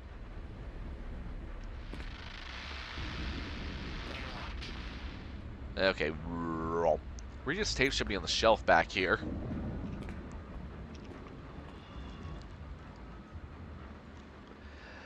Alright. Oh, what's this? Emily pulls out an unlabeled tape. Possible to say, not much tape in there. The old bumpers. Someone should come in here and label all these.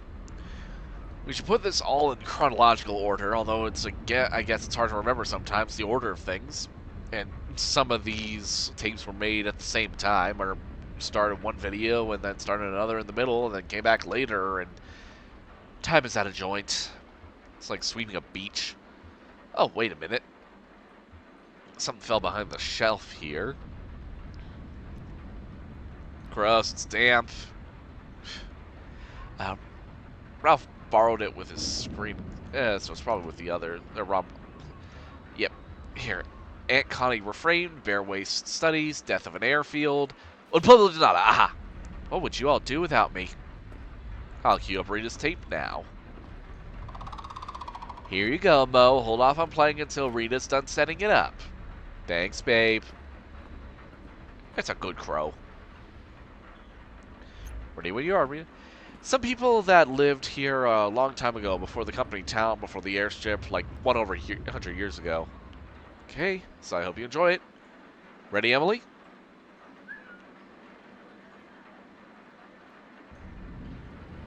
Alright, I want to see the tape. I wonder what Maya thinks of the dock.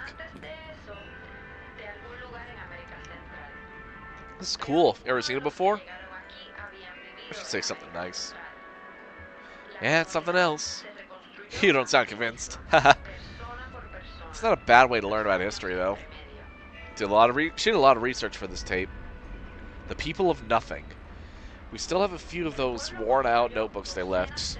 Guess that guy from the university took the rest. What did he say he was working on? Oh, right, the Archive of Utopian Thought. Some big preservation project, I guess. So now the People Are Nothing are on a shelf somewhere. And here on this tape. It is history, right? Or is it just a story? It's a good tape. It's good to have a portrait of the people who used to live here. And it does a good job of communicating who they were, what they did, what they were like, I think. People should know. A community shouldn't disappear even when it disappears. There's even a difference. Although, now the tape is just here on a shelf. Every once in a while we dust it off and it shuffles around the airwaves again like an old dog. Sorry, did I say something wrong? Oh, no. I'm sorry, I just have some weird shit going on in my head tonight. You know what I mean? Sure, it's okay. Sorry I spaced out. Don't worry about it. You should... Oh, should I go sit? Yeah, it's almost over.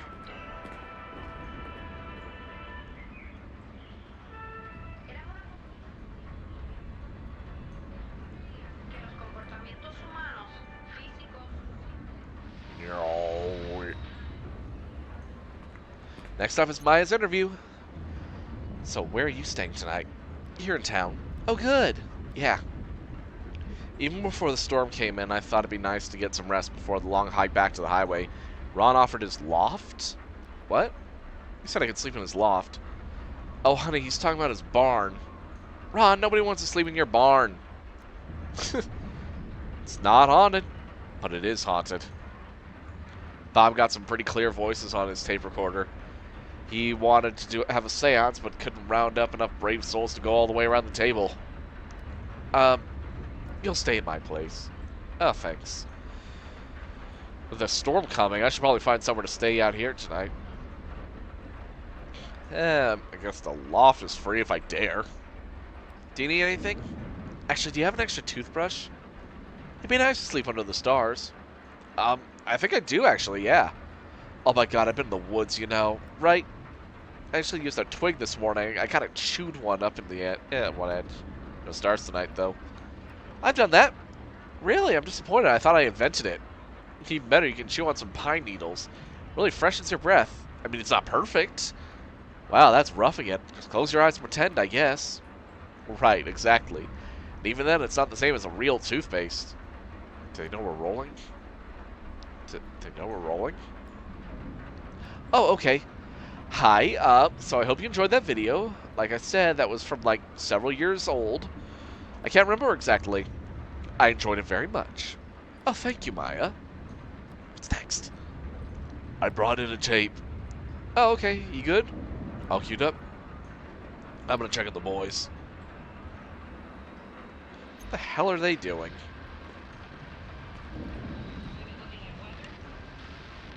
Ben and Bob are sitting on the couch poking at electronic innards of a radio. So then it won't mute while it scans between stations. Okay, because that's where they live, right? No, I just want that constant static noise. Right, the noise, that's where they live. They don't live anywhere, dude, they're ghosts. Okay, why does it matter where you tune the radio? It's like soil in your garden. You need rich soil, right? Mashed up, rotted leaves and stuff, like compost. Oh, hey, Em, how's the show? What the hell are they doing? What are you doing to that poor radio?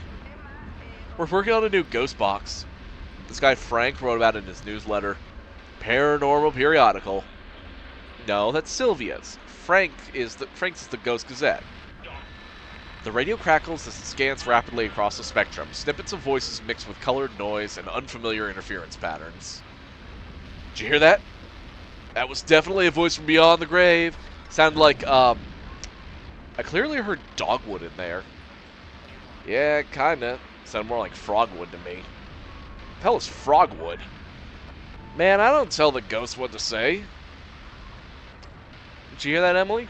Must have been dogwood. Dogwood, of course. Guess it doesn't matter. The ghost voices don't really come out until you play back the recording later. They only exist recordings. Like a copy without an original. A mirror reflecting something that isn't in the room.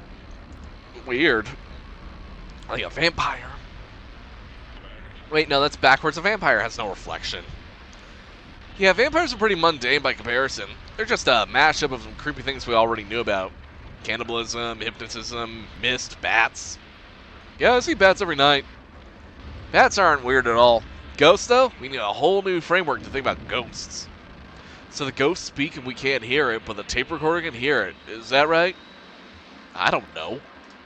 Sometimes I think it's more like the recording itself is a ghost. Like, that's what ghosts are. Recordings of events that didn't happen. When something keeps leaving new marks even after it's gone, false memories. Town looks really empty in the rain. I wonder if that's true in cities, too. If rain makes it all look empty. I'm trying to remember, what's a big city I've been in when it's rained? Oh, Chicago. Downpour on Western Avenue. We took a shelter at a gas station. Says it just look empty because there was inside. Yawning. No, there's something uncanny about a town in a thunderstorm. It's like a reanimated corpse.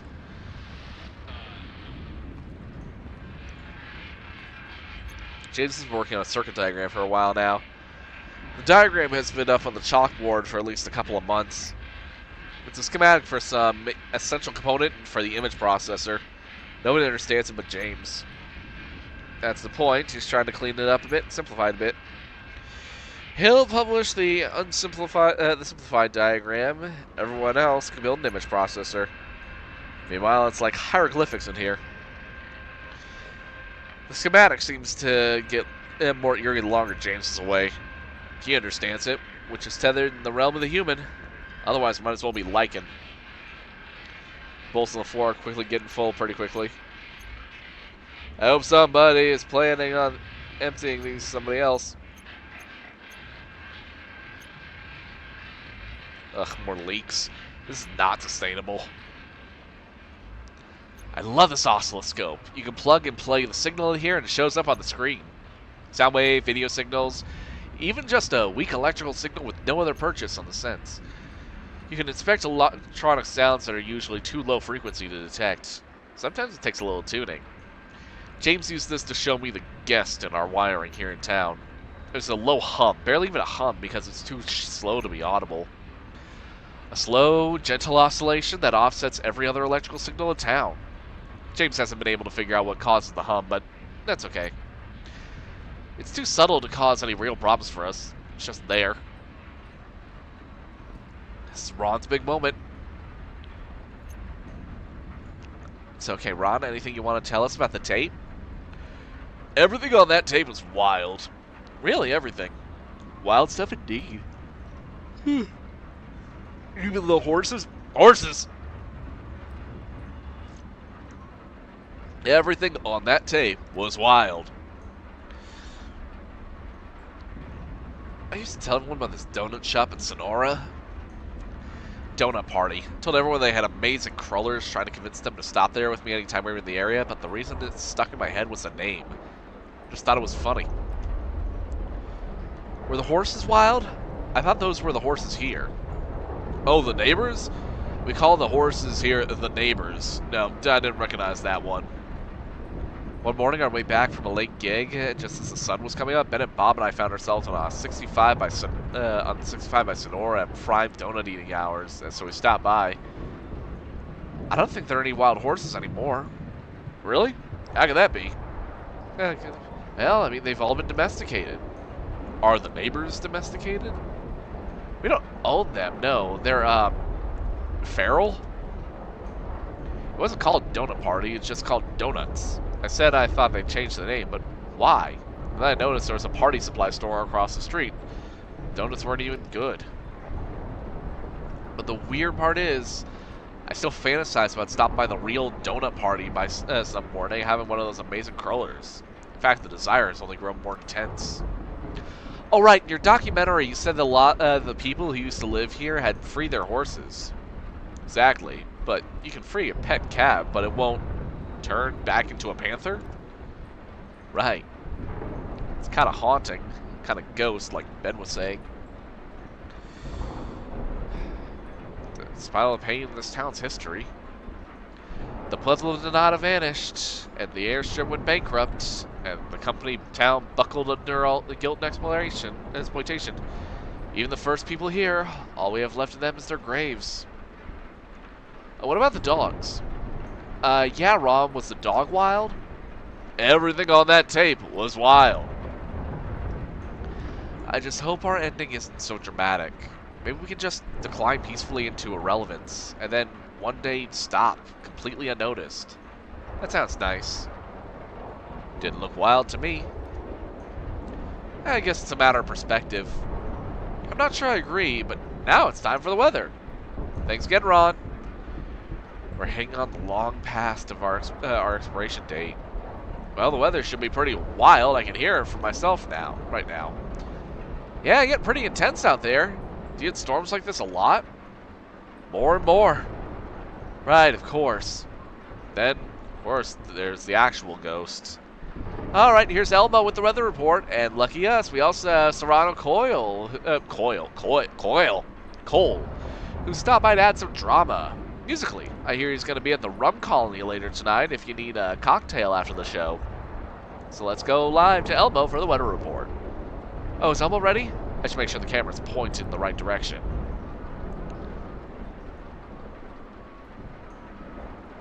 Oh my god, standing water on the floor. Hold the boot of my boot. Got cool. My socks are getting wet. Love to have wet socks. That's just Elmo and Serrano are killing it with this weather report. Oh my god, they've got like a... That's amazing. Hey. Hey. This is so trippy. How did he work out the ratios of oil, water, and dyes? It seems so precise the way he drips them onto one little half drop at a time. Must have been a lot of trial and error. Just staring at a circle of light on the wall. Drip, drip, drip. Where do you get your supplies, Elmo? Ben has a guy at... Oh, wait. You mean the projection stuff? I mail-ordered these candle dyes. This other stuff is just mineral oil, like you can get at the drugstore. The projector? Someone just left it here, man. Incredible. Actually, it was that girl who does the pirate video stuff. You know, jamming our signal. Weaver. Yeah, our resident ghost. Ghost, huh? Do you really think she's dead? Does it matter? What does he mean by that? You don't think it matters? Nah, alive or dead, a ghost is just what happens when a person is gone but still taking up space. Hey, you think she'll get us tonight? It's about time, right? He's right, we're about due. Plus, Saturn's in retrograde. So I hear. Not that she keeps a strict schedule, but it's never longer than a month or two between... What does Mimi call them? I know they're bad for general vibe around here, but can I be honest? I kind of like it when she busts in and takes over our signal. It's like a log falling out on the road. Reminds me that this all used to be trees. Interventions, that's what Mimi calls it. How does she do it? Her performances were cool, though. Never saw her perform, but I heard about it. Oh yeah, I saw her do it a few times. I was into it.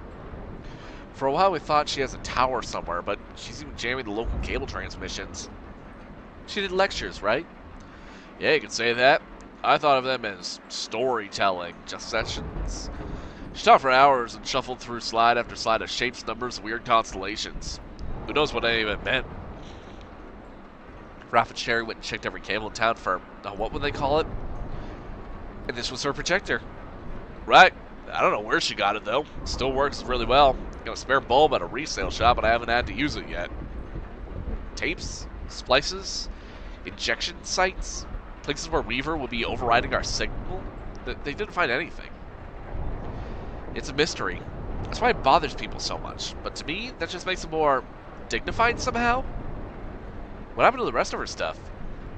I bet her slides are still here in the studio. Maybe with the posters? Sherry has all of Weaver's old notebooks, I know that. She keeps them in her archive. You know, the big blue filing cabinet? With the daisies painted on. Yeah. Anyway, the really hard part is to find these two pieces of glass. They have to be paired very precisely. I had to get these from the clock store over in Glasgow. That's where they come from, clock faces. Thanks for the tip, dude. Road trip's going well. We're at the we're in the intermission of the WEE VP station for the intermission known as Un Pueblo de Nada. There was some Spanish spoken earlier, so you kind of missed that, but I'm sure you can reflect and figure out what the heck they were talking about. Anytime, dude. Looks like the ceiling panel's swelling a little. Is that really happening? Are we about to get drenched? Yeah. Let's see, where's that filing cabinet? Oh, dizzy. Back to you, Rita. Pausing for a sip. Thanks, Elmo and Serrano. So, next we have a selection from the video databank. You're gonna like this one. Maya, this one's about caves. Ooh. Yeah, local caves. We play this one a lot. It's pretty cool. Oh, but we have a phone call. Should we get it to it now, or should we wait? We'll get to it now. Okay. Hello, WEVP.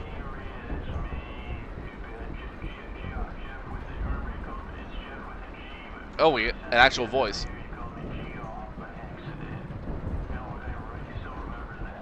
What is it, Joe?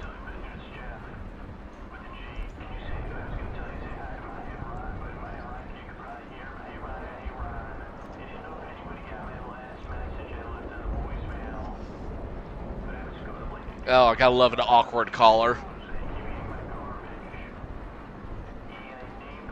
I named one.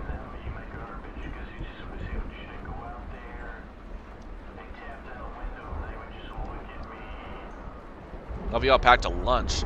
Sounds like it's gonna be a long one.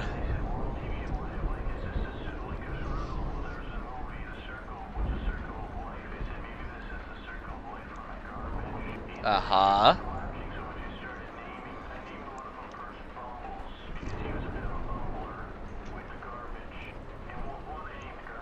Hey, should be okay if I wander for a bit. Okay. But I said there weren't. Okay, let's take a look, see if anybody has anything. Couch is getting a little damp, but Ben and Bob don't seem to mind. Probably too wrapped up in their project. Bob had some theories about Weaver's broadcasts. He was considering how she might be tapping into our wires here in town. He built a model, like a proof of concept. This big metal box you could wire up and use to take over our signal. It actually worked. But the thing needed too much power to run. Even a car battery can only keep it going for a few seconds. Weaver's broadcast just loops and loops, sometimes for hours. Consolidated Power doesn't pay attention to this town anymore. They still have us on a strict energy budget. There's no way she plugged into the grid. Whip. No leaks back here yet. The tapes are safe for the moment. I have a bad feeling the situation won't last. Soon, I'll be scrounging for a tarp to protect the video data bank. Someone, Mimi I think, was tracking Weaver's appearances here. She jotted down the time and date whenever there was an intervention. Mimi hasn't been by in a few weeks though. When was the last one? Let's see what the notes say. Oh wait, she just wrote times, not dates. Well, that's not very helpful. They're all at night. I guess that's a pattern. Yeah, and here's Ron's recipe for mac and cheese. 6 cups of milk, decadent. Hey, babe. Talk to the crow.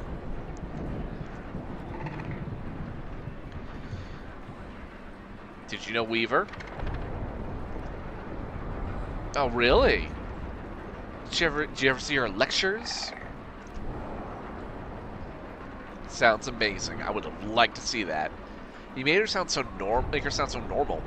Talk to anyone else, it's like she had a second head. One of her little mysteries, like the out-of-towner. Oh, really? Did you know him well? Wow, I had no idea. It's terrible what happened to him. Right, justice someday. What a waste. Sad. Well, have fun. I'm gonna see if Jeff's done. I love that they've got a crow manning the videos. Crows are smart. Oh my god, he's still going.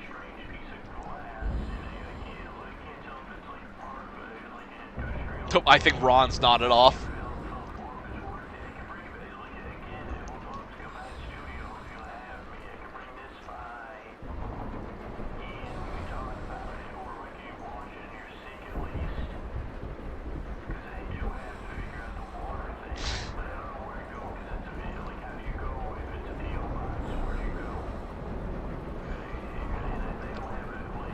Oh god, look at the zero right here. This always is such a great detail. Whenever they mention zero, it just looks so unnatural. Oh shit, line's dead. Phone lines are a mess up here. Hello? Was that the storm? Or was it the damn phone lines? Man, they're really flaky. Ugh, business as usual. He has a really soothing voice. That's Jeff. He's a regular caller. He's asleep. Hmm? Oh, well, let him sleep. Okay, well, let's play the tape. This is cave art. It's classic around here. I'm excited. Looks like Mo's got this one all queued up. Way to go, Mo. Let's let Maya enjoy the tape. So, if Weaver is a ghost, by some agreed-upon definition in mechanics, that means WEVPT is haunted. Should we be doing something about that? Aren't you supposed to, like, have an exorcism or something? I mean, you can't leave a place haunted. That would be negligence. I'd miss her, though. I guess there are good ghosts and bad ghosts. Like spiders. Good in the garden, bad in the shower. Oh, what the hell? What was that? I'll check it out. Yikes. Should we go help? Oh no, he's... Oh, the tape is over. What did you think? That was great. Yeah, I like that one. I kind of...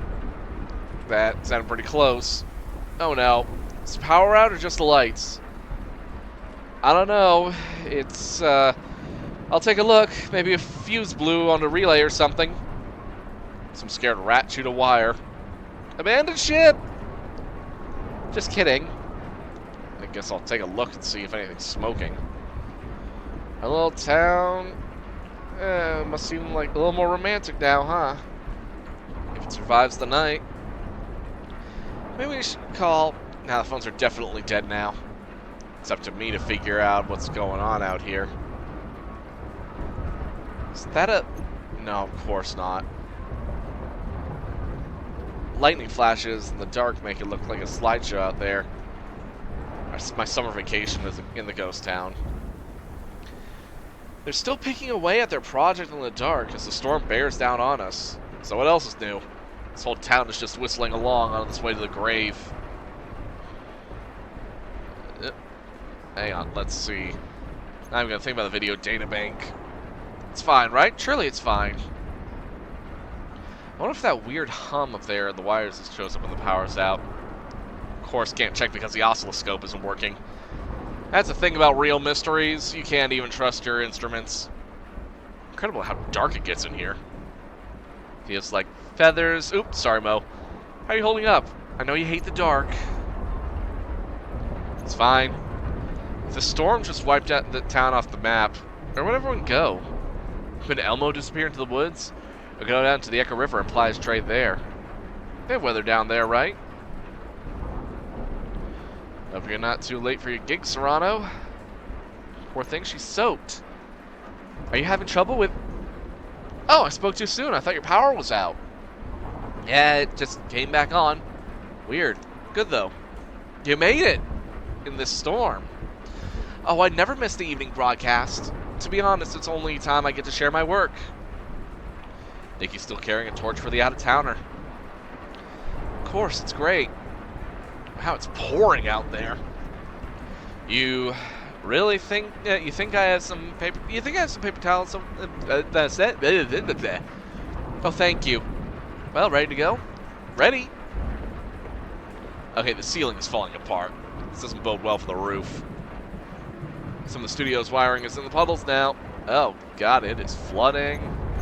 It's dangerous, right?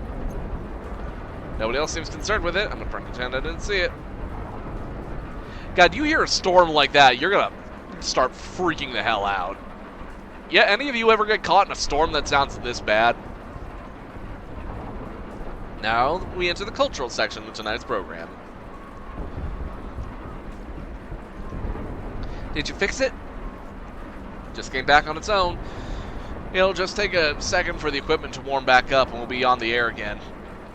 Spooky. It's a disaster out there. The neighbor's barn is basically underwater. Wow, just completely. Yeah, just completely flooded. We passed Ron on the way in. He's going to take a look and see if there's anything he can do. Will they be okay? Ron knows what he's doing. He used to be a firefighter. It's a little different though, right? I guess. Nikki hands wet paper towels to Rita. Oh, thanks. I brought my work. Oh, good. Nikki reads her poetry. It's a weekly feature of our broadcast. Oh, great. I look forward to hearing it.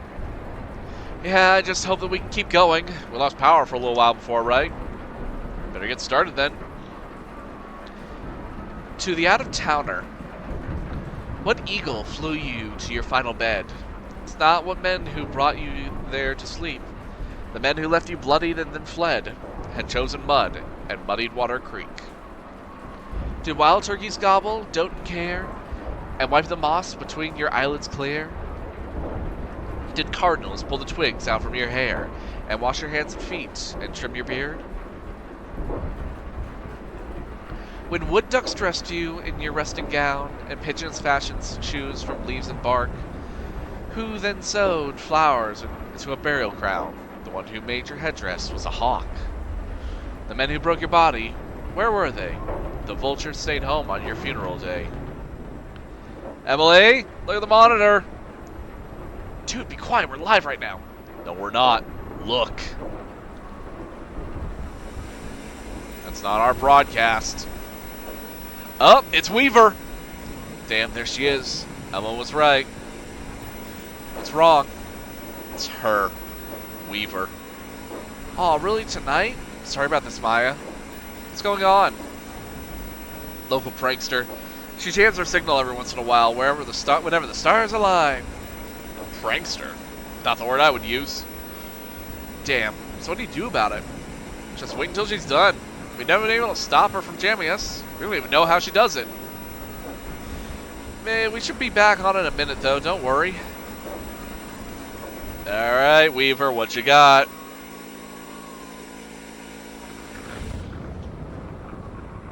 Oh, shit.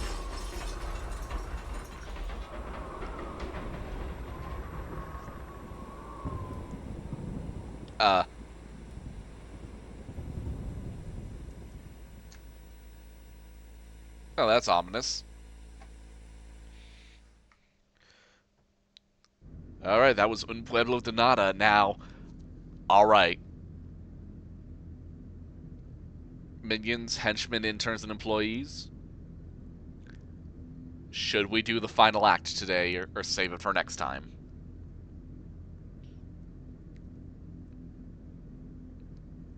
I'll let you decide this one. Road trip's almost over.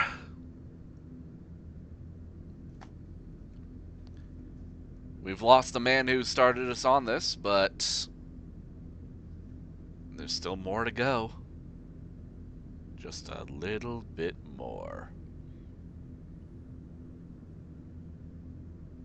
Alright, very well. Act 5.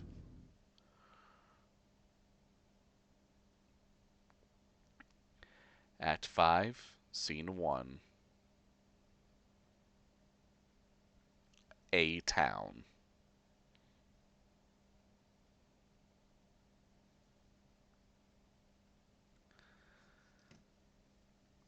Let's do it.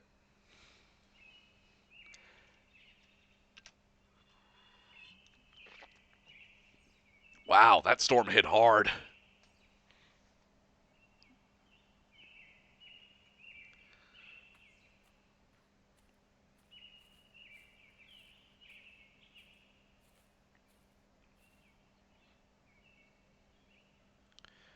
It's kind of beautiful. In a somber sort of way. You've got to go to the lonesome valley. Just give me a minute. How did all this fit in the truck? How does it fit in that truck? It's bigger on the inside. The sun is shining. The birds are singing. The flowers are opening. Dew glistens on the grass. The worms are going to be out for sure. Have you ever heard the worms sing? You must hold your ear to the ground. It's very soft. The worm song is completely unique. So where is Five Dogwood Drive? Right. No idea. Maybe we should split up. Okay, holler if you find anything. Well. We're playing the cat. Look at that. Oh, we are playing a cat. Following a dragonfly. That's a damn shame. That's what you call it.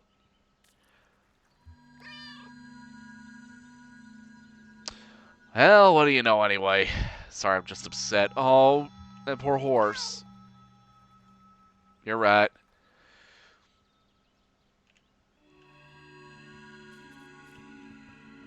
Check out this barn. Yep.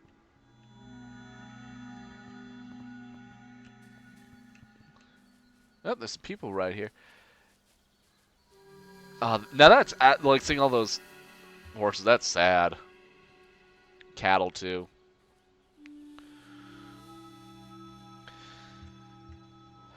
And now you just return to Chicago? No, to Chicago? Oh no, I'm heading to Ohio next. They have a few great burial mounds to revisit. There are a few burial mounds out here by Dayton I always love to see. Really special. Beautiful, right? This big mound. Oh, listen to that music. Most of these ancient earthworks are thought to be burial mounds, but this one definitely isn't. To be honest, I don't know what it was for. I want to see. Hello. Oh, Junebug and Johnny. It's that weird sleepy singing again. It's kind of reverent choir, maybe. Shade my ass right here. Ugh. Hey, yeah, Ice Cricket. Kind of flickery, but okay. Want to see? I'm okay for now. Meow. Cat noise. Oh! Echo. Echo. My name is Cat. Speaking the language of feline.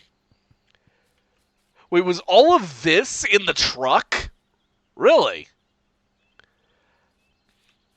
And they carried it all the way up the silo. That's wild. Will it still fly?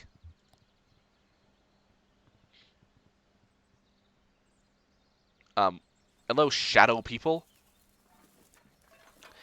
At first, they only observed the truck from a distance.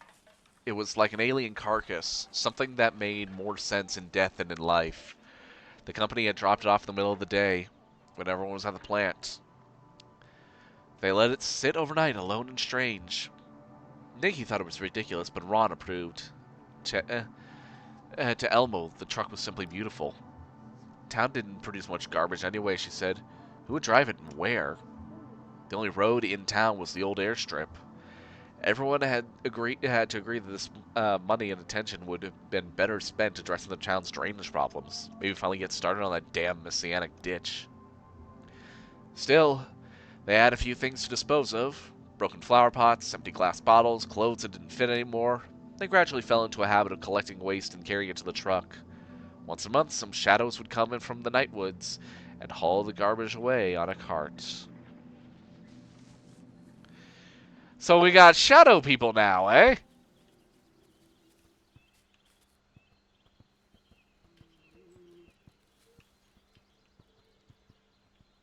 Oh, yeah. Well, it's still a fly. Oh, yeah, she got bigged up a little in the storm. I'll have her up and running again by this afternoon, I'm sure. Can I fly it? Well, how's your upper body strength? It's good, really good. So, girl is operated by pulleys. I mean, 100% pure mechanical. Well, except for the throttle. I can do that. I admire your confidence, young man. Yep, just a little bent metal. I'll have her skyworthy again in a matter of hours. Wow. I've been doing this a long time, kiddo. Shit, look at that. Oh, the station is just destroyed.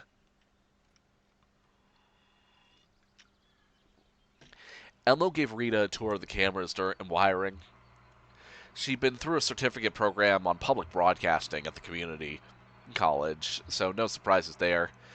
Nikki showed her the video databank, James demonstrated the sand-in image processor, and then Ron came barreling in with an urgent expression. The image processor was a beautiful machine. James had inherited its care from another artist, reverse engineering it for the maintenance with the help of a dusty photocopied tome labeled The Distribution Religion. Rita had learned enough to make throbbing, hypnotic rainbows appear on the screen, which seemed to be the machine's favorite trick. She wondered what they used it for in practice.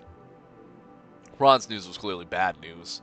Rita's heart sank a little as they listened. She knew things were unraveling from experience what they looked like. But as she listened to Ron detailing the power company's sudden withdrawal from town affairs, she heard other possibilities.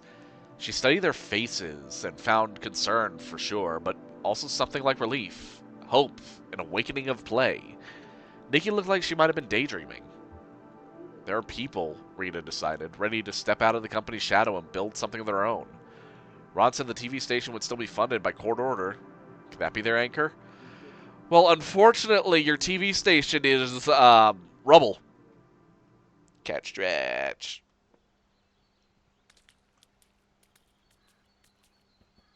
See what else we can find. Hello, shadow person. There's an old church over there. Hey, Ezra. Waffles for weather? What kind of fish are those? No, they're beautiful animals. No, I should say they are beautiful souls. And they're free. I should say that they're free. Only what do I mean by free? Unburdened? Oh, sorry, I didn't see you there. New in town? No, I'm just thinking out loud. I'm writing something of a sort of a poem. Who's it for? It's for the neighbors. Oh.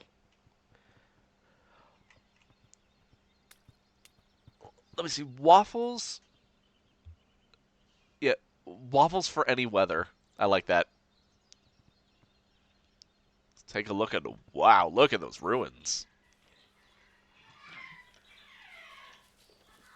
Birds!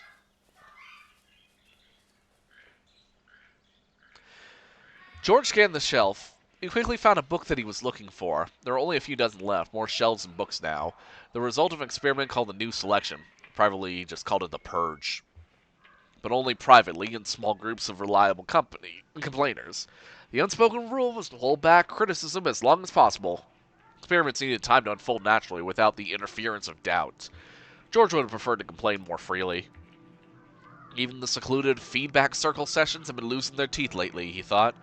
A trend that coincided with Fraser's increasing central role in the community. Fraser proposed and executed experiments just like any other community member, but his experiments had a scorched earth quality. They are all destructive. He moved from one area of the community life to the next in search of excess to cut back. Lately, he turned his scythe to the library. The New Selection meant decimating their stores of books according to Fraser's own inscrutable criteria. Now we are guaranteed something vital every time we take a book from the shelves. No more time lost to printed chaff. Fraser's colorless voice echoed in George's mind. It felt like spitting. Instead, he tucked the book under his arm and set off for the woods. That's depressing.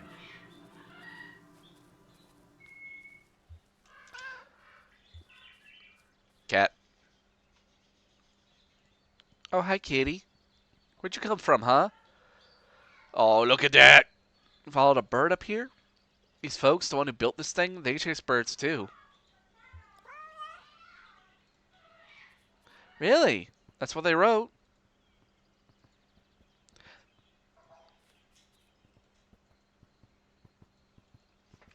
Look at this kitty run. Kind of makes me want to play Stray a little bit. Nope. Shouldn't have happened. Should have prepared better. All of us. But, frickin'. Wait, oh. An IOU. Oh. Well, I finally have keys. There's the logbook.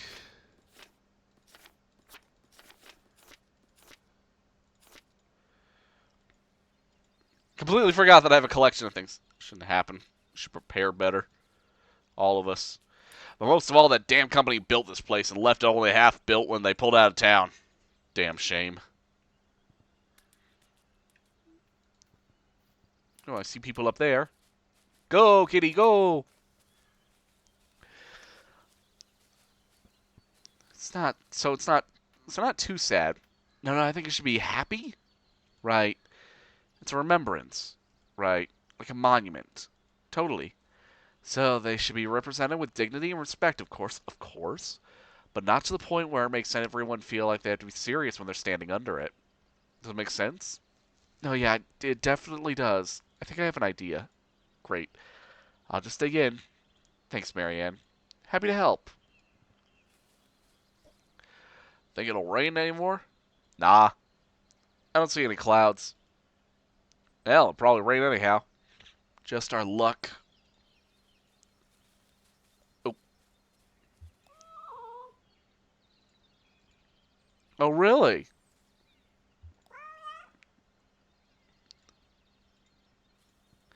You think it's gonna rain again tomorrow? Nah. Dunno, man. Animals have a sense for the weather. Can we go to this other cat? Alert meow. Oh.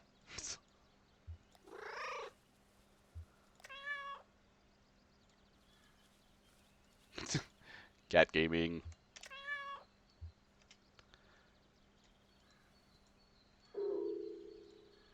Oh. You're a frog. Yep, a frog slips out.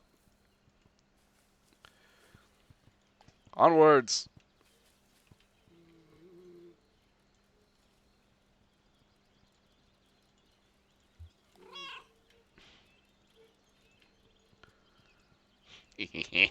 I don't know why, but this cat movement is bringing me immense joy. Oh, looks like everyone's gathered over there. With the shadow people. Ooh, just one moment. I need to quickly... Something got knocked over.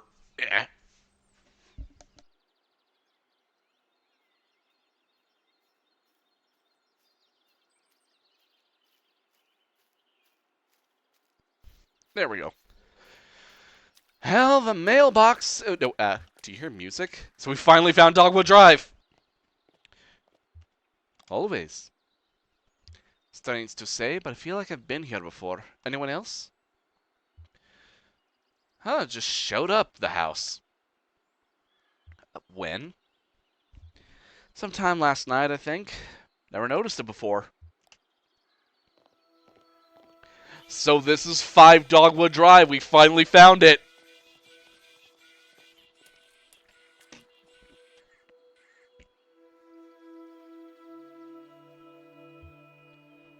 Feels warmer in here somehow, right?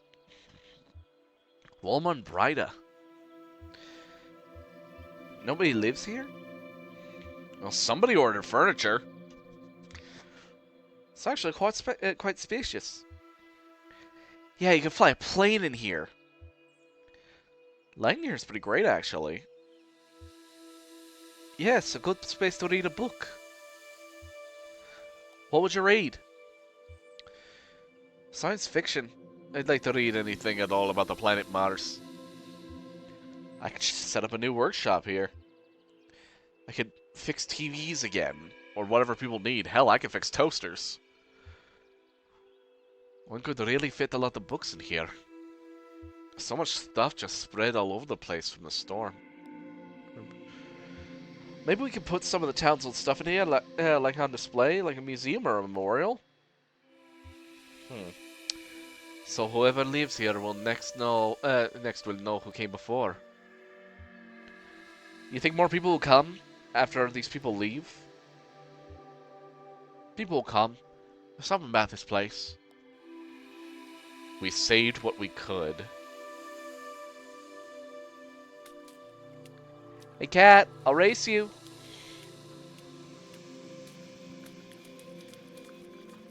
From here to that pile of mail, okay? Come stand here. This is the starting line. Ready, get set, go. I'm gonna beat you, kid. Dang it. Ooh, I win. Oh, come on. We already got a... Away with you.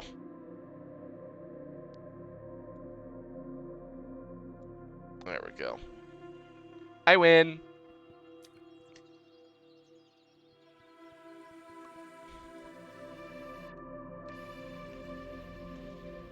Well, looks like things are starting to come back and recover. Yeah, I was worried about that too. Well, it isn't just the rodents. The floors are mostly rotted, I think. I'm surprised that they're standing after last night. All the buildings? No, most of them have good bones. It's just the ones that the power company built that are rotten. Okay. Yeah, the power company moved in here a while back and set up like it was their own little town for the workers. But they didn't build them up too good, huh? It's garbage. They couldn't be bothered. I lived in that one over there, in fact, when I first came here to work at the power plant. Oh, yeah? Wouldn't set foot in there now, though. Ah,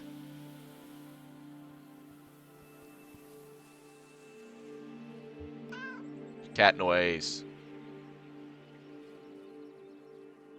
Oh, hi, kitty.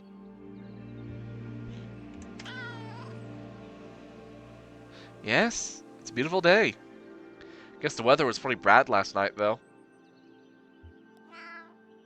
Yeah, cat, cat gaming. You're a chatty one, aren't you?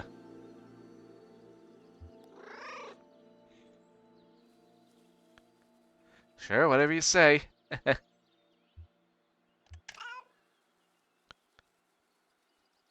Alright, well, take it easy. More faithful cat gameplay than Stray.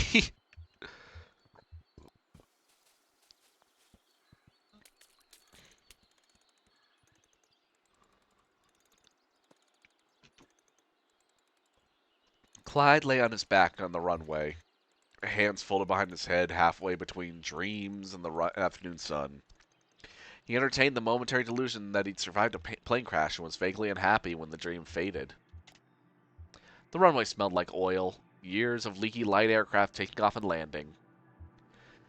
All the state said they wanted to do was to knock down some trees, many trees, and build a road tying the small town to a larger web of streets and highways that entombed the rest of the country. But Clyde and his inner circle of stunt pilots turned mail carriers and knew that a road would be the end of their secluded paradise. Let's see what the kids are up to.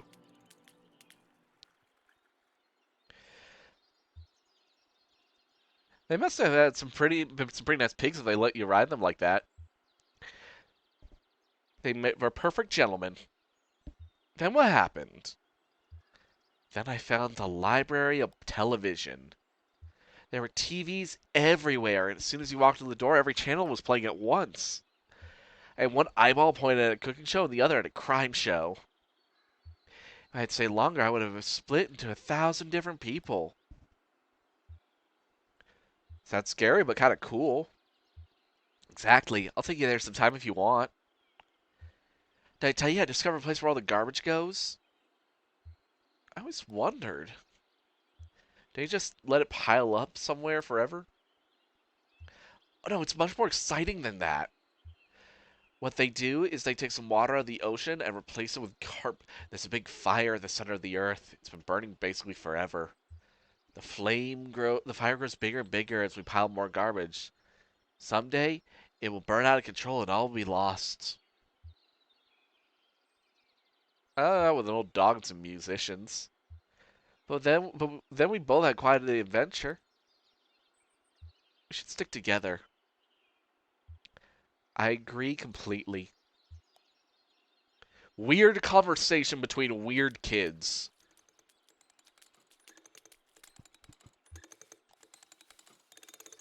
Oh, they're moving the horses. No, miss, they don't scare me at all. If you met them, you feel the same way, I'm sure. I don't believe old George would ever hurt us. He's kind of a bit of a bookworm as far as I can tell. I'll leave the radio on for him at night. Seems to like the AM calling shows. Just bad tune. What is it about the radio they love? They all love it. To tell the truth, I feel like... So you're playing some music in Nashville later? It's a good place for it, I guess. I played the music with a friend in a small bar. We put them together, but... he sings beautifully, but sadly. Yeah... Yeah, but with everyone gone, who'll feed these ghosts? That's a deep question, isn't it? What's going on over here? There's never been a road to this place? Why not? Oh, he's talking to Crow. The slow-mo Crow. How they manage that? Why?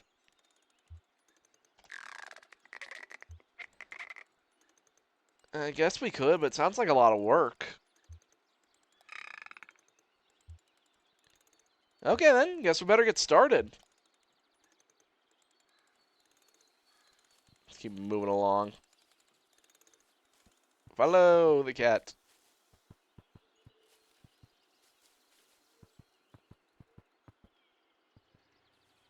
Oh, there's that other cat around here. Does it work?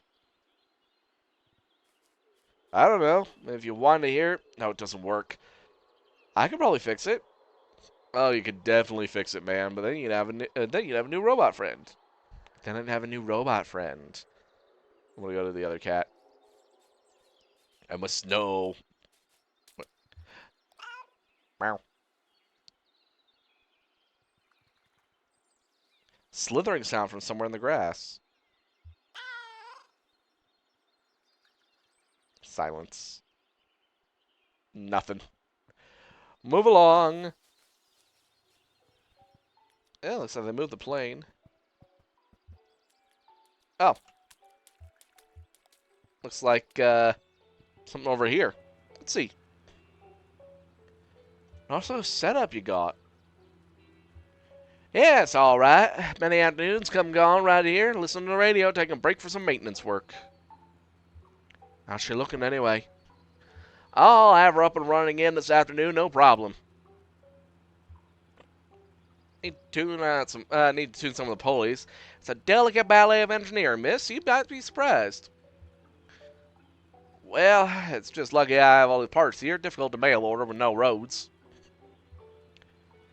Uh, there was one thing Cass always insists on about this place. No roads leading in or out. Hell, we can always fly. Interesting. So this place is just completely locked in. No wonder you can only get here through the zero. What's this? Aw, man, it's totally broken. Waterlogged tapes. They might still play. Who knows? Well, the VCRs are shot. Kitty. I don't even know where to put all this. Hate to call it trash. Wonder if that garbage truck still works.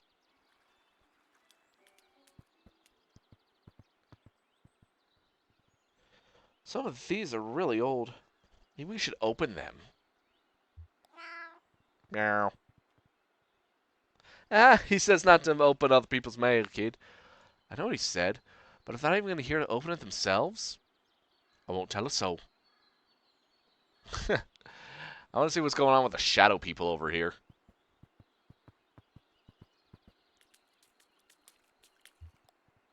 Till it just gave away. Jump into the leaves.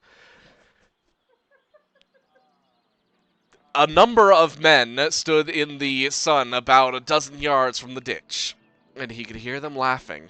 He tried not to hear them.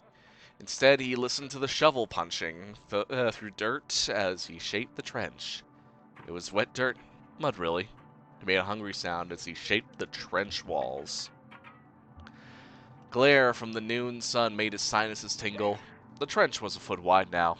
By the time he was done, he expected it to be about twice that, and run most of the way from the middle of town over to where it could drain off into the creek. The laughter quieted into greedy chuckles, and he could feel the men approaching. If it did good work, it's not your fault. They didn't let you finish, that's all. If they let you finish, oh, just forget about it. This place would be dry as a bone. You always did much work.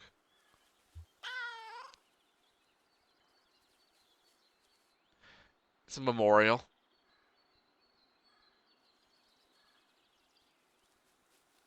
Memorial to whom?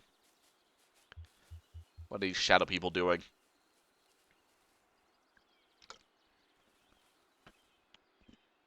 Rita tore up weeds. Elmo stood next to her with a bucket. She passed him the uprooted weeds, and he stuffed them in the bucket. They worked this way for a few hours. Dark clouds drifted slowly closer, but wouldn't arrive until the evening. Rita and Elmo left to get some tea. The bucket of weeds sat warming in the sun. The dandelions wilted and the clover dried. Some wayward insects continued to eat. When Rita and Elmo continued, they assumed the same roles and continued working. The garden was coming along as well as they could hope, given months of neglect. When the plant shut down, the company abruptly pulled out of the area and took a large part of the town's population with it, including the Carver family, who tended to this garden, the largest and most productive town for years. Now the garden would be cared by a new family, and feed what was left of the town and whatever it became next. They didn't know much about gardening, but they were prepared to learn on the job. They knew for sure they would plant tomatoes. Those had grown well from this garden in the past. Rita and Elmo worked until it started to rain. The rain washed their sweat into dirt.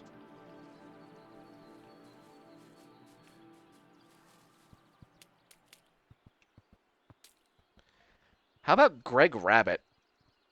Ooh, Greg the Rabbit? No, like, Rabbit is his last name. Hey, there's no Greg old Rabbit here. Not anymore, at least. Great. It is our privilege. It is our privilege to inform you that your Apple application has been accepted. Your studies can begin as soon as you arrive. Good job. Yeah, good job, Greg. Well, I hope he got the message eventually. Wonder what he studied. Artichokes. What? Oh no, architecture. Jack, are you happy about your long distant relative, Greg Rabbit, studying architecture? Cat. She watched him. This is one of the most ominous lines, and I don't know which way it's going to go. Let's go with him. He walked deliberately, his eyes closed. He was already remembering the path. This was the path the seer had found him in her scrying game, a series of private dice rolls and inscrutable diagrams. The community trusted this game. It had led them to the fish-filled streams, intimate knowledge of the elements of the stars, even here to the Cenote settlement. They trusted it without understanding it, and now the game had revealed to the seer this vital route, which would lead them to safety before the next floods came. At the end of the route, she'd seen a safe, quiet place, caverns of leathery black birds, a lake of eyeless fish, a towering flame. Now the diver walked the mounds, memorizing the route. He was almost ready.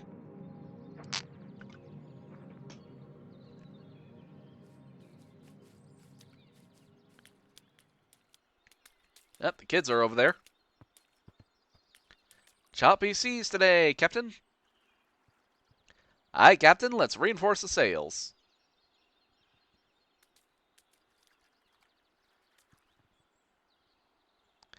Can I get the boat? I want to grab the... see if I can get the boat. I'm trying to get the boat. Let me get the boat. Nah, I can't touch the boat. I have been denied the boat. Heavier than they look. Sure, everyone's heavier after they pass. It's only natural. The spirit has no weight. In fact, it lifts us up a little. Oh, it's you again.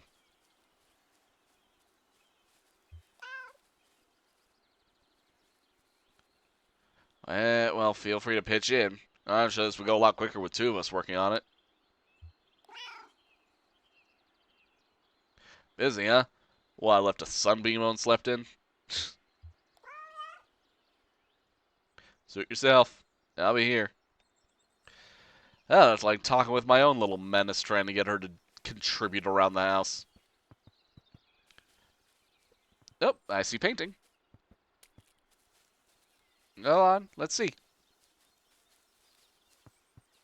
Oh, there's someone at the graveyard over there, too.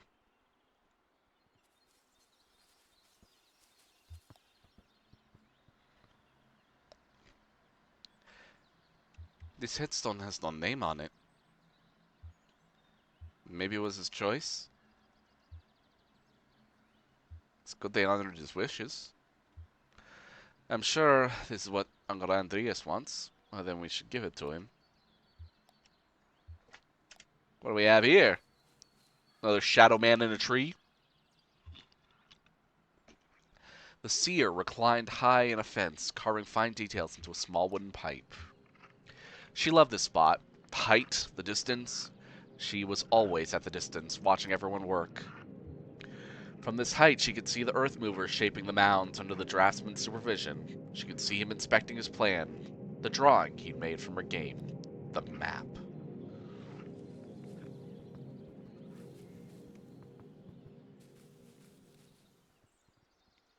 Where's everyone else?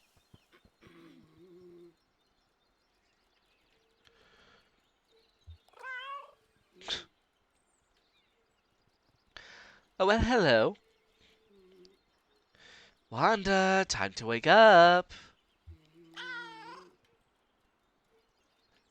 Nope, dead to the world. Just try again later, I guess.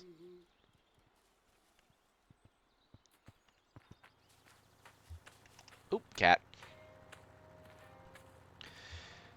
Here you are. I think this other cat was looking for you. Will you be a family now? You're pretty different, but that's good. You can teach each other. I wonder if I'll ever learn to fly.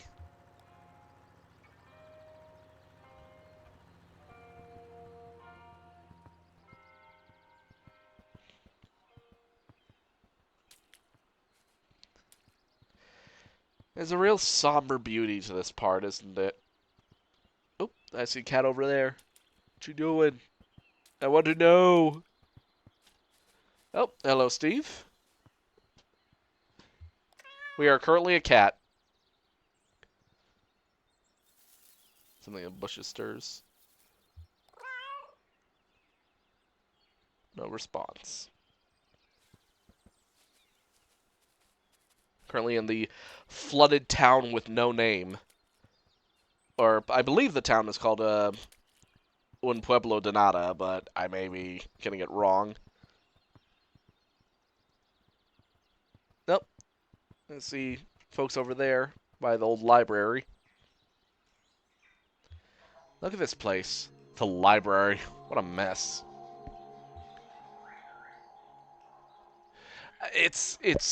The game is more of just an experience, is what it is. I'm basically building like this building's only next to kin. I don't think anyone else, nobody living, has spent much time exploring it. There's a pantry here somewhere, stacked with canned papaya. My friend Bert says the works of history is to find a pattern in unasked questions. In the evening when the Chinese wall is finished, where do the masons go? You'd find it right here. Sure, it's a mess right now, but there's some residual energy from those fearless experiments that I don't think will ever dissipate. I could stay here. Oh, what's good, little dude? We're talking about history. Oh, are you in the band? What do you think, kid? We got room for a drummer. I'm great at drums. I know where all the buttons are. Ron dug a grave. Is it for the neighbors?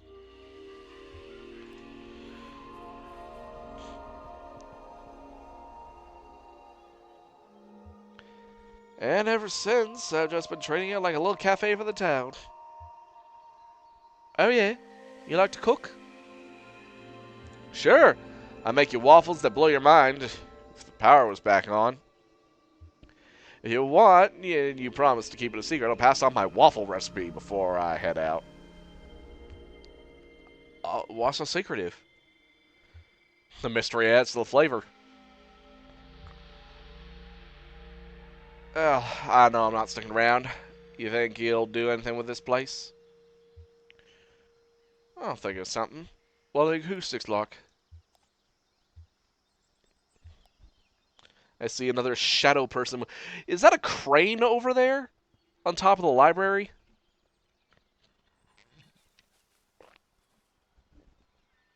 "3A, lay paper flat. 3B, bring bottom left corner up to top right corner. 3C, crease with firm, steady pressure along diagonal fold."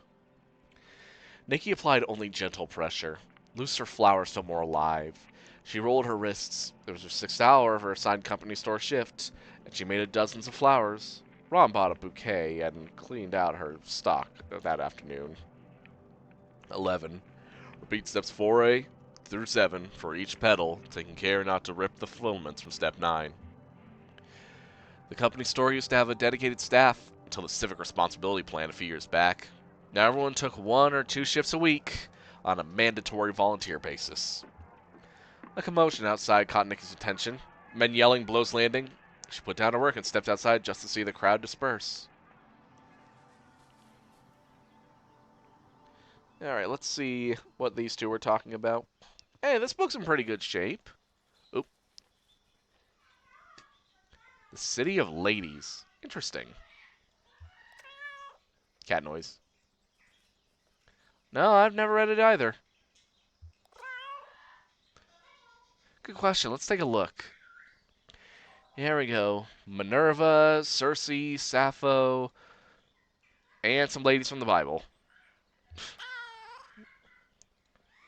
I think they all get together and build a city.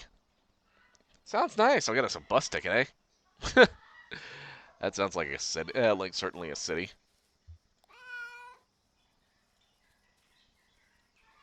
A lizard darts from beneath a rock. No sign of the lizard now. Alright, let's see. Yeah, it's starting to dry out. That's a good sign. That storm did a number and everything. Oh, there's Ron. Oh! That's the barn from the beginning of the game at the end of the first act. Now I realize why it looked so familiar. This weather makes you kind of wish it never stopped raining. You think after a big storm like that, the humidity ought to break. No such luck. Moisture's too good for dirt. Is good for dirt, though, right? Seems like I'm getting a real good stuff now. They were all muddy when I pulled them out, so I had to clean them. It wasn't dignified. Just got so deep, so fast. Shouldn't have been that deep there. I know who to blame. I'll tell you what. Those Grady sons of bitches have finished that drainage ditch when they were supposed to. Hike through those woods and give them a piece of my mind. Yeah, those company people really fucked this whole town over, didn't they? Oh, damn, there he goes. Can we go in after him? In the bushes? Yeah. After a raccoon? Yeah. No, but it's probably full of thorns. Yeah, but raccoon. It's not happening. Okay, okay. Oh, don't pout. Tell you what, if that raccoon comes back to town, we'll leave some food out for him. Yes, ma'am. Hey! Hey, don't run in the graveyard. Why not? It's... People are trying to rest. Agreed. Yeah, don't run in the graveyard. It's not polite. Oh, they're building a memorial for the neighbors. It's very sweet of them. Let's see, what else? Whoop. Hey, they got the plane working!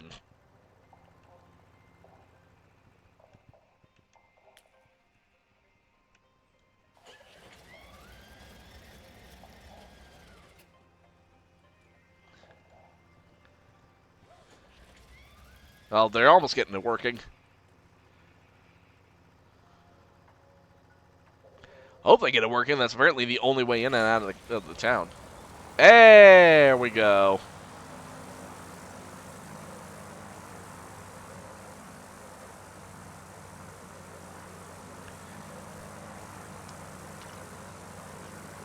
Alright, you have fun. It's like they're still piling more stuff in there bit by bit. What stories do you have, Shadow People? I'm going to play in the mail.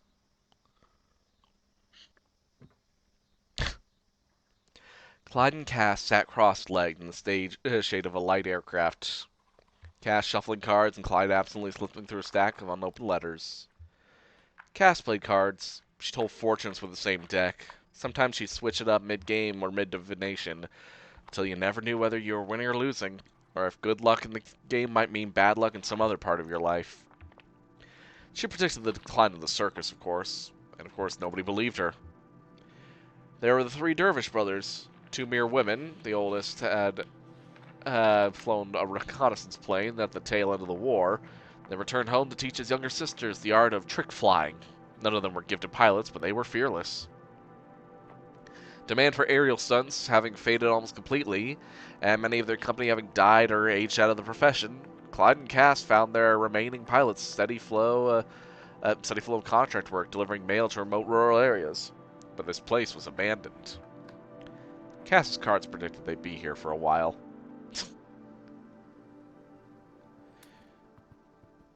Oop, someone's at the church.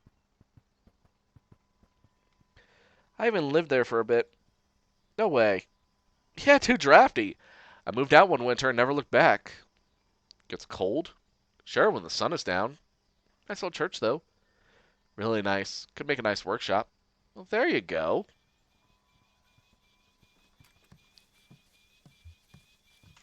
Oop. Saw a meow prompt. Something brown scurries up the side of the tree. Squirrel? Too fast to tell. Alright, man, let's see what you got. This one looks like it still might play. Oop.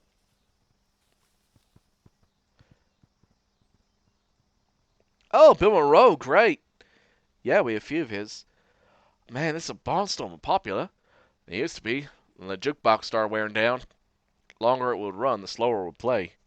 Then those weird echoes would start coming in, like the music was leaking and pooling up in the bottom somewhere until everything was drowning. After a few hours, no matter what you put in that jukebox, it started coming out strange. Wrong. Oh, man, that sounds pretty cool to me, man. Mysteries of weird old aging music. You ever have one of those, like, old, like... Any of you have one of those old, like, I don't know what they're called. They had, like, those old speakers in them that if you, like, did a certain motion, they would play. But as they got older, they just got progressively more and more corrupted. Sounding kind of horrifying. Hand me that rag, would you? One with the embroidered bird on it. This one? Does it have a bird on it? I think so. Don't you know what a bird looks like? Yeah, but it's pretty small. I thought it was some letters. I guess it could be a bird on there. Well, it's a rag, ain't it? As long as it's a rag, I guess it'll work for mopping sweat. Yeah, it's a rag for sure. Really working hard at digging those graves for those horses, huh?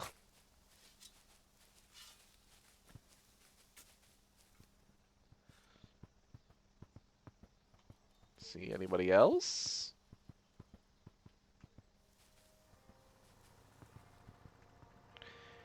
Where are you flying to? Flying? Oh, just checking to see if everything's working okay.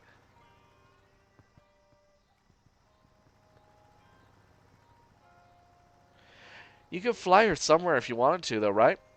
Of course. So why don't you? There we go. Keep your distance now.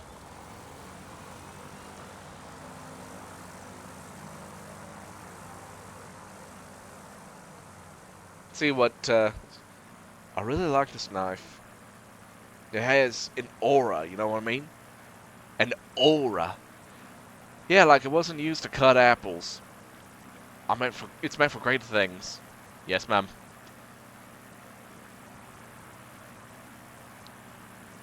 Up, and there it goes.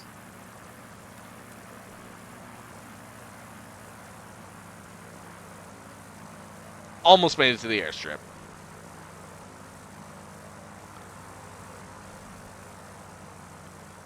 Hello, Shadow Man walking around the church. Do you have anything to share? Is there anything over here? Nope.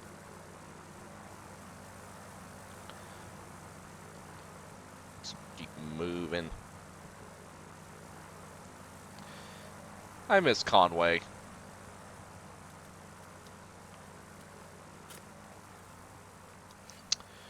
Who did you say it was, brother, who fell by the way when whiskey and run and blood run together? Did you hear anyone pray? Didn't hear nobody pray, dear brother. I didn't hear nobody pray. I heard the crash on the highway, but I didn't hear nobody pray. When I heard the crash on the highway, I knew what it was from the start. I went to the scene of destruction, and the picture was stamped on my heart. There was whiskey and blood all together, mixed with glass where they lay. Death played her hand in destruction, but I didn't hear nobody pray. I wish I could change this sad story, and that now I'm telling you. Well, there's no way I can change it, or somebody's life is now through. Their soul has been called by the Master. They died in a crash on the way. I heard the groans of the dying, but I didn't hear nobody pray. I didn't hear nobody pray, dear brother. I didn't hear nobody pray. I heard the crash on the highway, but I didn't hear nobody pray. And some improv singing for you all.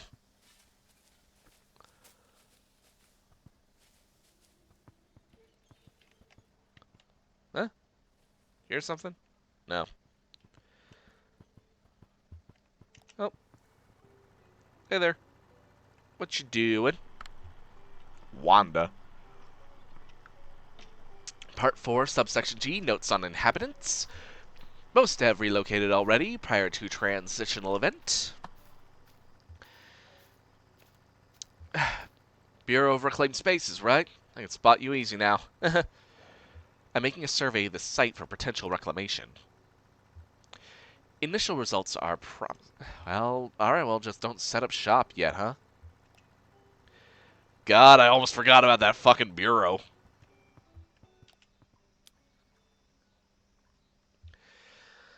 I'll miss them for sure. Beautiful creatures, and so thoughtful. I'll bet. Whoa, look at this. Emily pulls a videotape from out of the rubble. Home movies? Could be. We showed a lot of them at the station. Emily pulls a piece of slate adorned with a partial circuit diagram on the rubble. It's part of James' schematic for the sand and image processor. Damn, this was valuable information. Very little I can salvage here. It wouldn't mean anything anyway. It's kind of a package deal. We need the tapes in the station, the people. If one part is missing, the whole thing falls apart.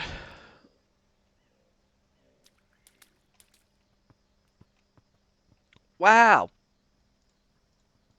Seems to be working okay. Julian's gonna love this. Who? Oh, that's right, Julian, the eagle. Yeah, it's amazing.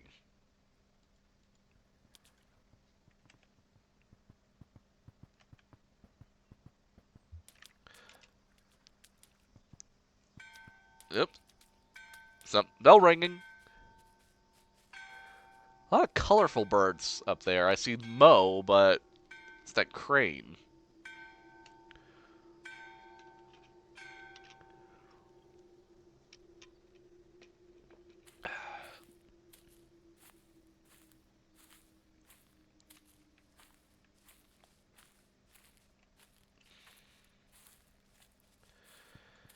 We all gathering? Gonna follow you, see where everyone's going.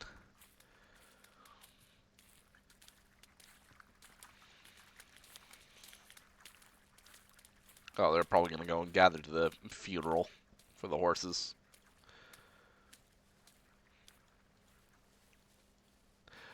Would it be disrespectful for the cat to jump into a recently filled grave? Or would that be just standard cat behavior? Hey y'all, thanks for sticking around for this. I know we've all got places to. Well, if anybody still needs somewhere to go, be sure to speak up, okay? I think if Ron's heading through the woods tonight, back to the road if you want to caravan. You staying, Em? Yeah, sure, I'll stay. At least for a while. Just want to make sure everyone has somewhere to go. For right now, though, we've got some friends to bury. The neighbors. Nikki has a poem and I have a song. If anyone wants to say anything, though, I'll go first. The neighbors were kind, gentle, beautiful horses. I used to go on walks with the silver one out in the woods by. Why did anybody ever give them names? The silver one. Well, I guess he was a bit gray, but his coat looked silver in the light. So I always called him that in my head. And the other one is the other one. And I always loved these horses. But you never know if you heard me talk about them like that. I'm sorry, Silver One, another one. I'm sorry I don't have better names for you. You deserve better names. I'm, I'm so sorry I'm bad at this. Anybody else have anything to say? I got something to say. I just want to say those horses used to crap on my floors, but it didn't never bothered me too much. Never mentioned it to anyone. I didn't want to make a thing out of it. Or clear the air, well, that happened. It's okay. I mean, recently too. I was cleaning up horse crap just a couple of days ago, but I'm saying that it was okay. It would have been okay if any of you wanted to crap on my floors. I just want to say that. I would clean up after any of you if you crapped on my floor. Thanks, Ron. I was thinking about when all those canned carrots showed up in the mail. You all remember that? Somebody was calling around with some canned carrots they wanted to get rid of, so I guess Consolidated Power got word of it. So those cans of carrots just showed up in the mail, and we didn't know where they came from at first. Tried some out, no flavor to them. Some of them were gray, just awful. We just said they were still okay to eat. Like, sometimes carrots just lose their color if they sit in a can too long, but nobody wanted them, really. Well, Aunt Connie came on TV with a message like, hope the horses are enjoying their treat. And we all thought, okay, these are for the neighbors. Sure, horses love carrots, right? But the neighbors wouldn't touch them, wouldn't even look at them. You'd think they were canned rocks. We opened up a couple of dozen, set them out by the water, though, and they were still there a day later. Even the raccoons stayed clear. Then, of course, Consolidated sent us an invoice for every can we'd opened, already made out in company script. How do you like that? Well, I guess we better move on. Nikki, you ready?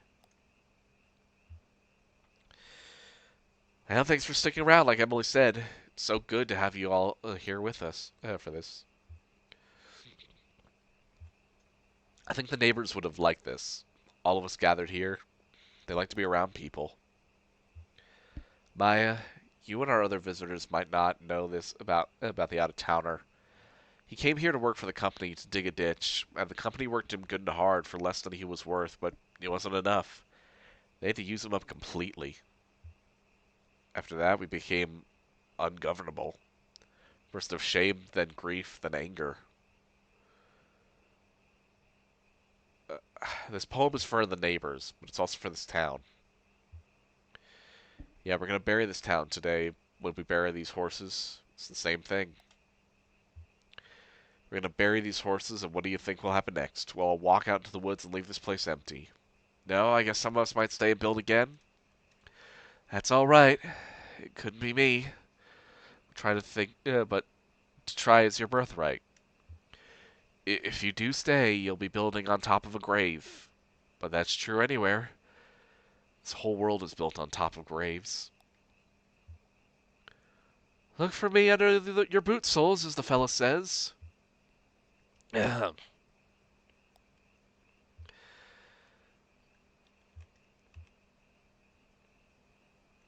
think the grass will never grow again. Here, where it grew so sweet, now only clay, will rise to meet the morning air. Who would eat grass now when our neighbors sleeping lay?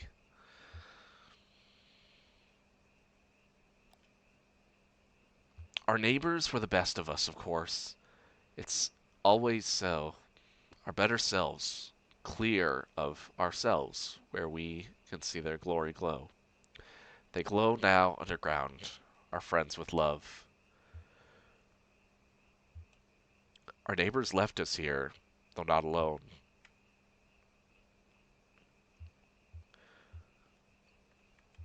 But staring at the clouds, my vision showed. Here, where we lay our town and friends to rest, return their souls in peace and gently roam.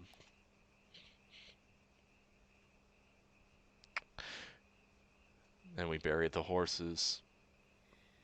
I've heard of a land of joy and peace and wonderful life. A beautiful place of mansions fair and skies so bright, where all who believe the Savior dear forever shall stay. And having been saved by grace divine, I'm going that way. I'm going that way. I'm going that way. Yes, dear, the Savior I adore is with me each day. I'm clinging to Him and never to stray. Just singing praises all day long. I'm going that way. Well, glorious news I tell and sing as onward I go. For those who are still astray in sin, my Savior may know. I want them to sing that praise above some beautiful day. For glory to Him who died for me, I'm going that way. I know I shall meet Him at the gate when trials are past. I know I shall meet Him face to face in glory at last. Oh, I believe that when we meet, well done, He'll say, while trusting my soul redeemed in love, I'm going that way. I'm going that way. I'm going that way. Yes, dear, the Savior I adore is with me each day. I'm clinging to Him and never to stray. Just singing praises all day long. I'm going that way. Alright, who the fuck is chopping onions in my office? Ugh.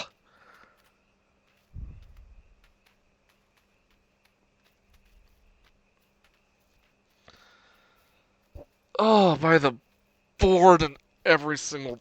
Ugh.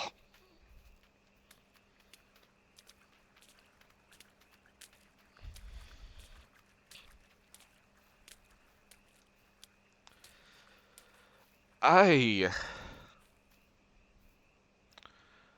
feel like I need to make a phone call to some people after this. Oh my god, just wow.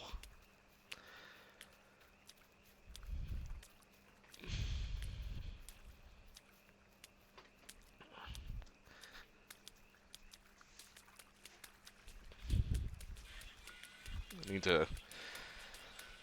Someone probably put a humidifier in my office. That's why there's steam coming out of my eyes. Oh.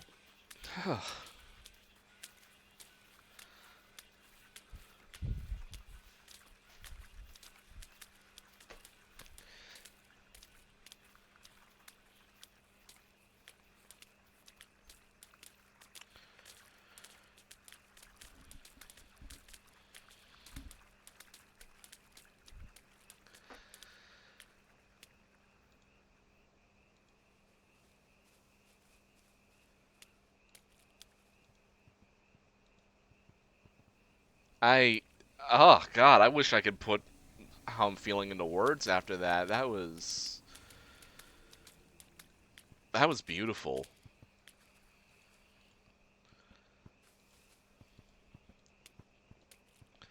It's what Death of the Old Town looks like. So,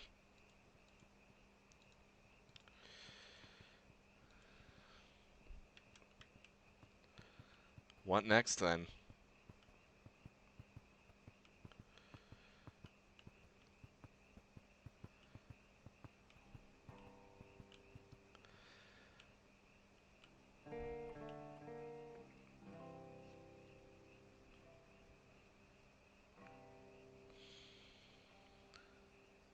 Oh my God, nope, the boss is not allowed to show weakness.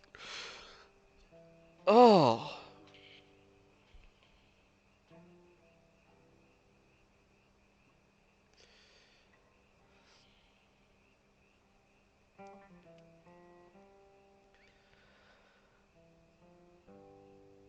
oh my, wow.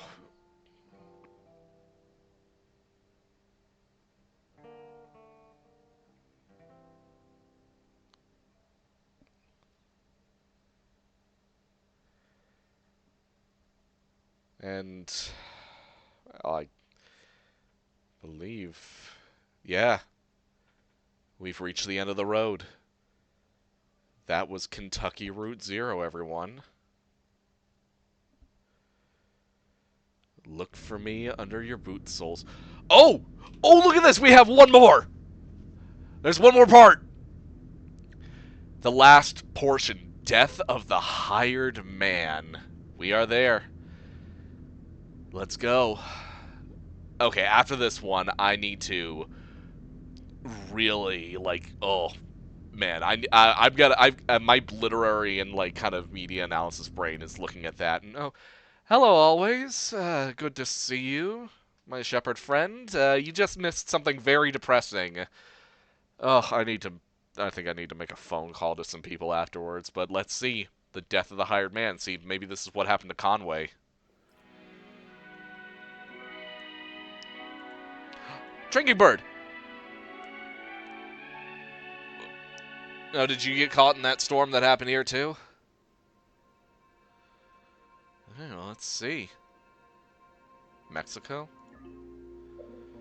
That's what she said. Damn.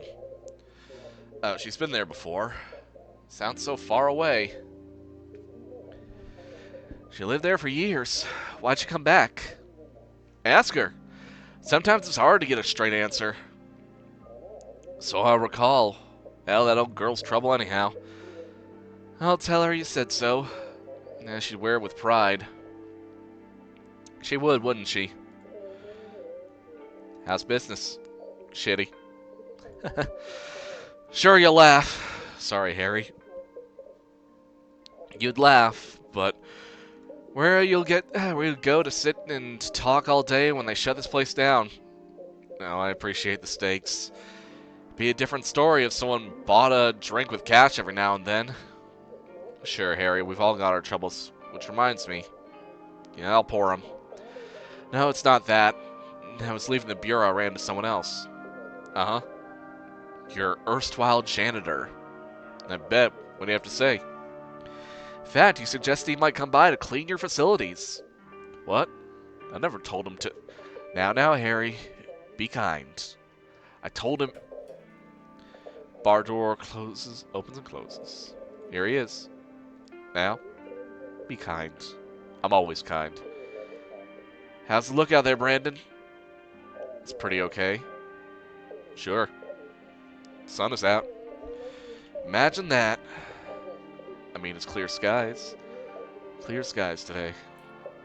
Well, I'll get started. Listen, kid. Just go on back, my young friend. We'll check on you shortly. Oh, it's just a couple of bathrooms. See that attitude? Go on back, Brandon. Okay, start with the ladies. Fine. There's nobody. Nah, it's just us and the kids. Oh, hey y'all. What are you watching? Some soap opera? To love a red moon. Oh, this is a conversation that's happening in this room, and it's not, Oh.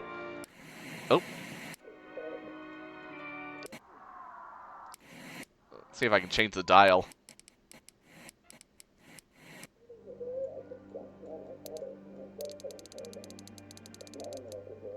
Okay.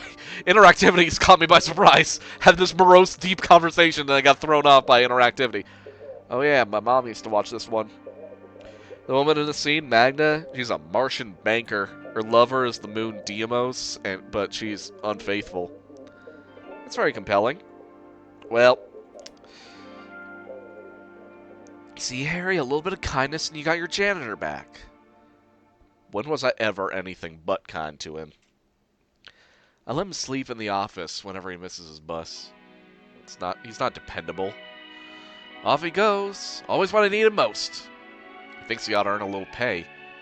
Can't afford to pay any fixed wages. I wish I could. So when someone else can pay, then someone else will have to. Not so loud he'll hear you. I want him to. He'll have to eventually. Harry, I believe you're about to pour us a couple of drinks. This damn bar is like a muddy black little pond where everyone stops to drink, falls in, and drowns. Now, Harry, who would drink from a muddy black pond? There's always someone thirsty enough. And what are you in this colorful metaphor? Just another set of bones at the bottom. I'll drink to that. Hell, so will I. They're falling in love. On TV. How'd it go, your plaything? My plaything? Yeah, you put on a play, right? I stage an experimental theater production, yes. Pardon me. If you must know, it was a disaster. Sorry to hear that. On the topic of my production, the less said the better. Fine, change the subject. It's doomed from the start, really. I prepared a small seating area on the first floor of a subterranean self-storage facility. I won't ask. The acoustics, Harry. Pretty nice, huh? Tremendous, lonely, melancholy. Sounds like the kind of depressing place for a play. A common venue by design. It's unique, I'll give you that. Even if the audience had materialized, there were other gaps in the production. Okay? Cast and crew, also absent. Damn. So I alone stood there at sunrise with no play and no audience to miss it. And you? What's been occupying your days and nights, my friend? Not much. Sometimes I go go to the store and restock, but then it's straight back home. Home? You mean this place? I guess. Sounds pathetic, doesn't it? Not at all. No, you had it right at first. This bar is no home. All depends on what you mean by home. Talking to Brandon the other day, I got the sense that this bar is kind of home too. It's like a dog that walked in off the street. And what do you do, Harry, when a dog walks in off the street? You give him some water. Dog never did anything wrong. A home is the place where, when you have to go there, they have to take you in. What's that from? Poem? Bet. Sounds like a greeting card. It's meant to sound a little cynical, I believe. What's the poem called? The Death of the Hired Man by Robert Frost. Alright, one moment. Let's see if I can find this poem.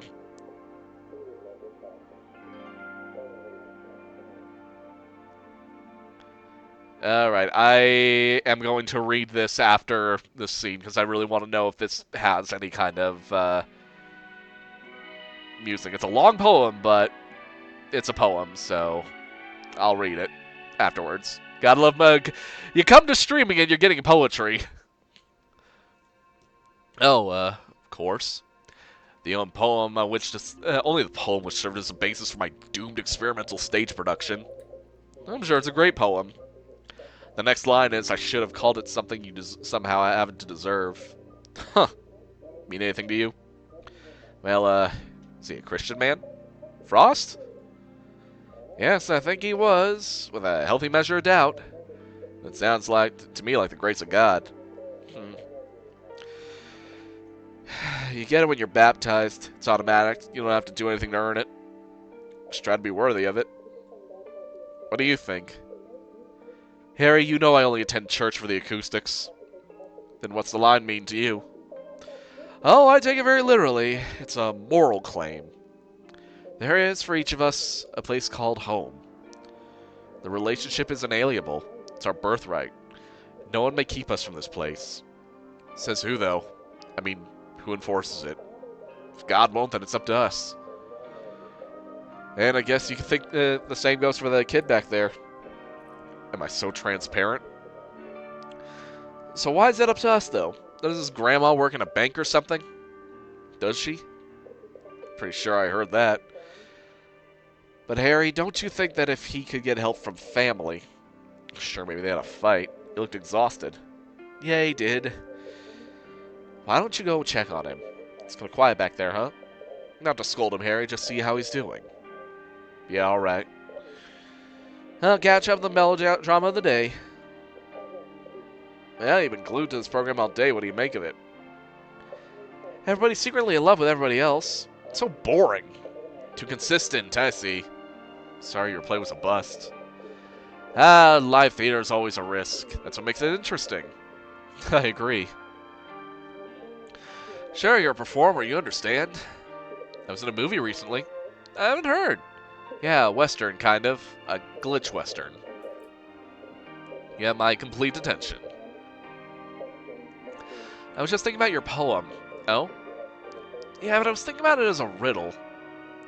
Like, what's the place where, when you have to go there, they have to take you in? And the answer is home? No, it's a grave. Our host returns, but so quickly. Well, did you and the young man have a heart-to-heart conversation? How is he? He's asleep on the floor, with a roll of paper towels as a pillow. Try to remember, Harry. No, it's alright. Let him rest.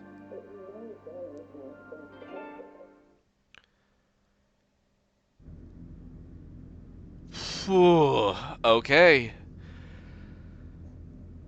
That was Kentucky Route Zero. Let's head back to my office, and I feel like I need to do a media discussion of the game that we just played. If you're all interested in hearing your boss ramble about the meaning of a game. So, for those of you who did attend most of the streams, or at least saw some of the VODs about Kentucky Route Zero, you know that this is a game about a road trip, essentially. And a road trip through the forgotten and forsaken parts of the United States. For those of you who are in the audience that are more, well, European, you know that a lot of your places are very like relatively clustered together with some spare bits of land. The United States is a lot more open and a lot more spread out, as it were. So as such, we've had stories of entire towns that have been sprung up from like various industries. Let me paint for you an example. I recently went on a road trip across the famous Route 66, in which I came across a small town called the city of Grants. Now, Grants is... I spent some time in a museum there. Grants used to be this town that was known for its uranium mine. And it was this, like, just a little out of the way place, but it was a company town. It was run by people who worked in the mine. They had businesses that were affiliated with the mine. They had the same company script kind of stuff, but not as badly as the power company here in Kentucky Route Zero, but it was just out of the way enough. And Route 66 cut straight through this town and was what kept it breathed life. Now, several decades later, the United States wanted to create an alternative to the highway, the interstates. And the interstates would cut down on traffic going through Route 66 and make travel more accessible. Now, because of that accessibility, a bunch of towns that relied on Route 66 for business suffered immensely from it. It was a drying kind of thing, because what happens when you rely on outside business to maintain a community? starts to dry up, and thus a bunch of these towns, these small communities, they just were forgotten, and people were affected by it. Kentucky Route Zero, as I have come to understand playing this game, is that it is a game about exploring the story of the death of the small town, the death of the independent worker, the demise of the self. Very much so. We saw that with Conway, how he was a man who was working his one last job, where he was hoping to retire at the end of this delivery for this furniture, for delivering these antiques to 5 Dogwood Drive, and because he made one stop and shared in one glass of whiskey, had himself sold to the power. No, first he had his damage to the leg, which got medicine for, but unfortunately his bill was being routed through the power company. And then just the the bill had to be paid through the electric company, and thus eventually he ended up at the distillery, which was also owned by the power company, who took his arm. And at the end of that trip down the Echo River, they had him body and soul. And, ugh, yeah, it was. And with all that we had here at this, I feel like there's a lot to be gleaned from the name of this the last arc. Um, Un Pueblo de Nada, the town of nobody. It's a really good way to describe a town like that, a place where it's just there were people like it is a town that literally they described it as having no roads in and out. The only way you could get in was through an airstrip, and the power company tried to change that. But this town built on top of a grave, just kept going. And I think that is a immutable kind of beauty in like in that kind of preservation. It makes me think of look, I know I'm the big bad evil industrialist. I literally like breathe smoke. I have flames in my eyes, but I can still respect the beauty of just these small towns. Makes me think of some family that I have who live in one of the oldest cities in the state that I live in. And makes me want to call them afterwards. But I think we're gonna like wrap up the stream with reading that poem that was mentioned. The poem "The Death of the Hired Man" by Robert Frost. I have it with me right here. So, pardon me for for this reading, but let's get a little insight in this one. Mary sat musing on the on lamp flame at the table, waiting for Warren. When she heard his step, she ran on tiptoe down the darkened passage to meet him in the doorway with the news, and put him on his guard. Silas is back. She pushed him outward with her through the door, and shut it afterwards. "Be kind," she said. She took the market things from Warren's arms and set them on the porch, and then drew them down to sit beside her on the wooden steps. "When was I ever anything but kind to him? But I'll not have the fellow back," he said. "I told him so last haying, didn't I? If he left then, I said, then ended it. What good is he? Who else will harbor him at his age for the little he can do? What help he is, there's no depending on. Off he goes, always when I need him most. He thinks he ought to earn a little pay, enough to at least buy tobacco with, so he won't have to beg and be beholden. All right, I say. I can't afford to pay any fixed wages, though I wish I could. Someone else can. Then someone else will have to. I shouldn't mind his bettering himself. If that was what it was, you can be certain. When he begins like that, there's something one at him, trying to coax him off with pocket money. In haying time, when any help is scarce, in winter he comes back to us, I'm done." "Shh, not so loud, he'll hear you," Mary said. "I want him to." "He'll have to, soon or late. He's worn out. He's asleep beside the stove. When I come up from Rose, I found him here, huddled against the barn door, fast asleep. A miserable sight, and frightening, too. You needn't smile. I didn't recognize him. I was looking for him, and he's changed.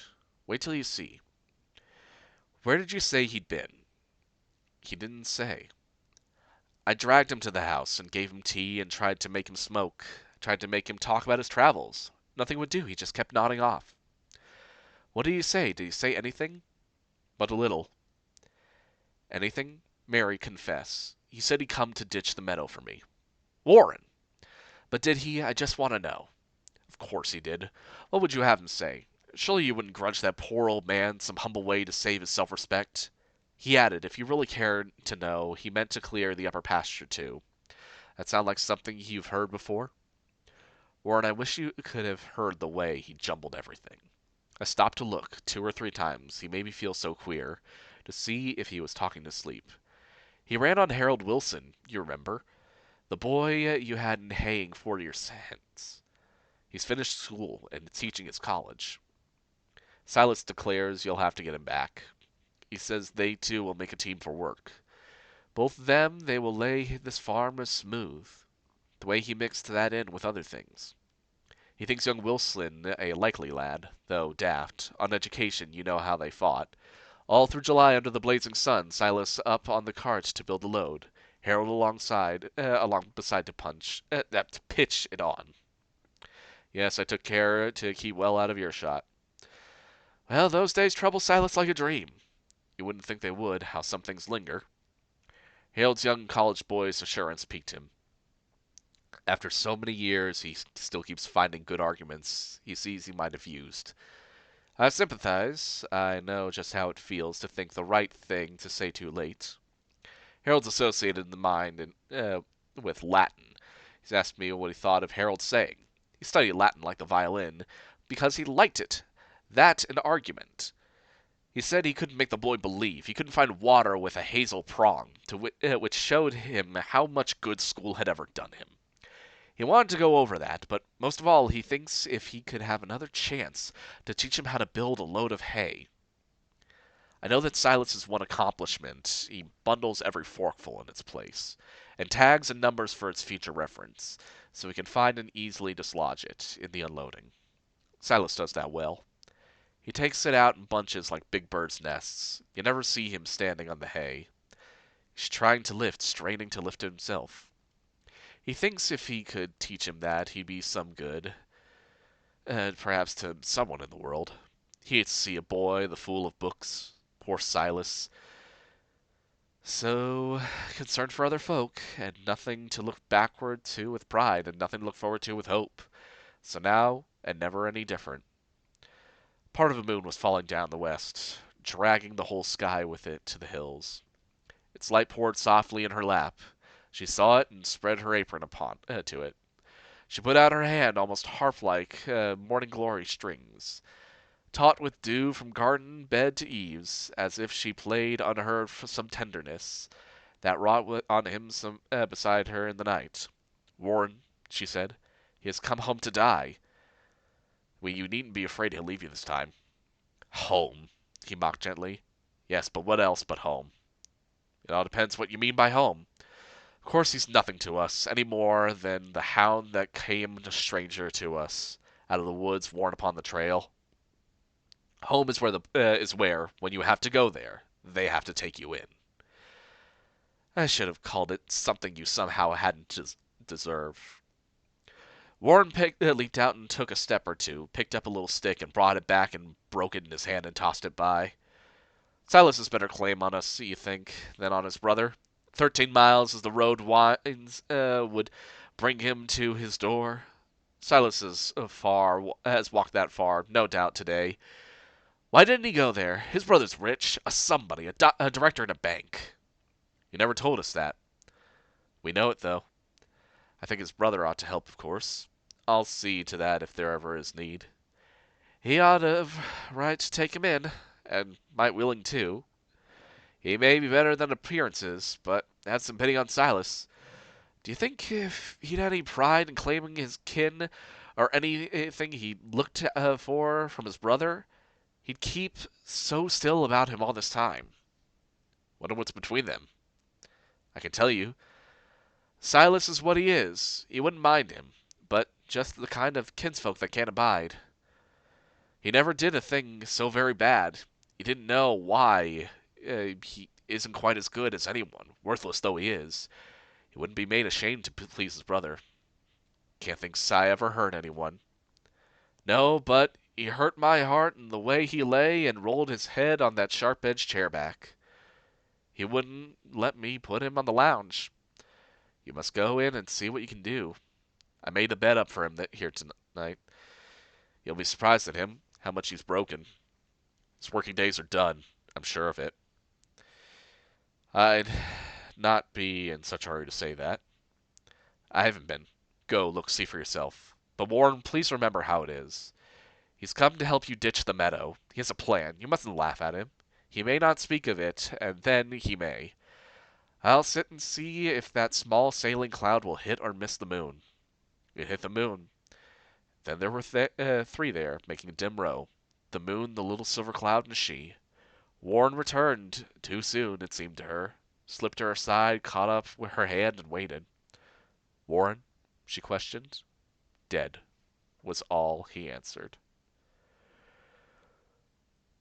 Well, I would say, without any shadow of a doubt, how heavily related this is to the game, that's for sure.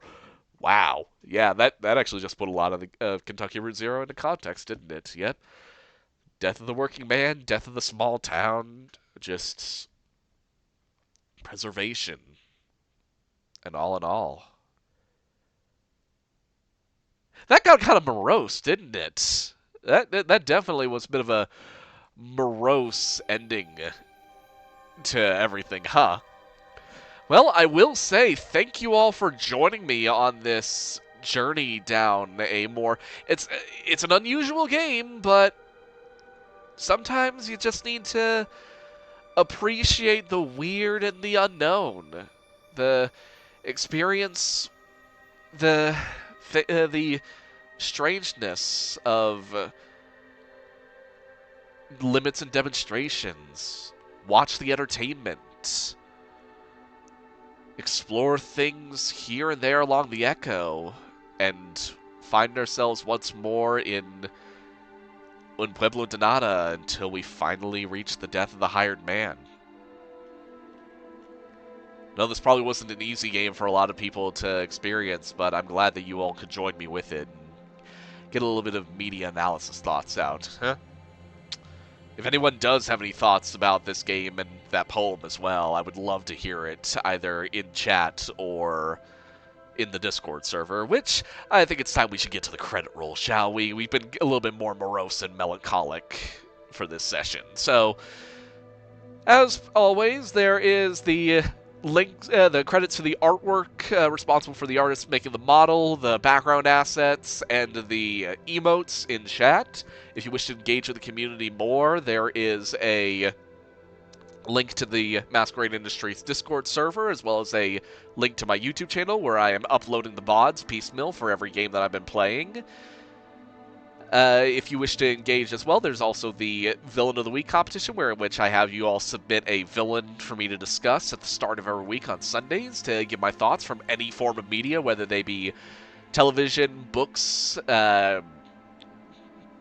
movies, plays, video games, comics, etc. We're still working on our milestone goals. At 50 followers, I will do a tier list ranking of every single Batman villain. For every 50, for 10 subscribers, I will be doing a tier list of every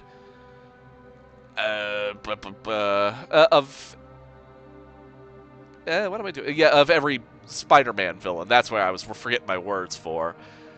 Let's send you all off to go and have some fun somewhere else. See if there's anyone that would be interested in a good raid. There we go. Let's just send you all off here to go and have some fun. In the meantime, again, thank you so much, my minions, henchmen, interns, and employees. to go, and I will see you again next time on the factory floor. You all have a good one now.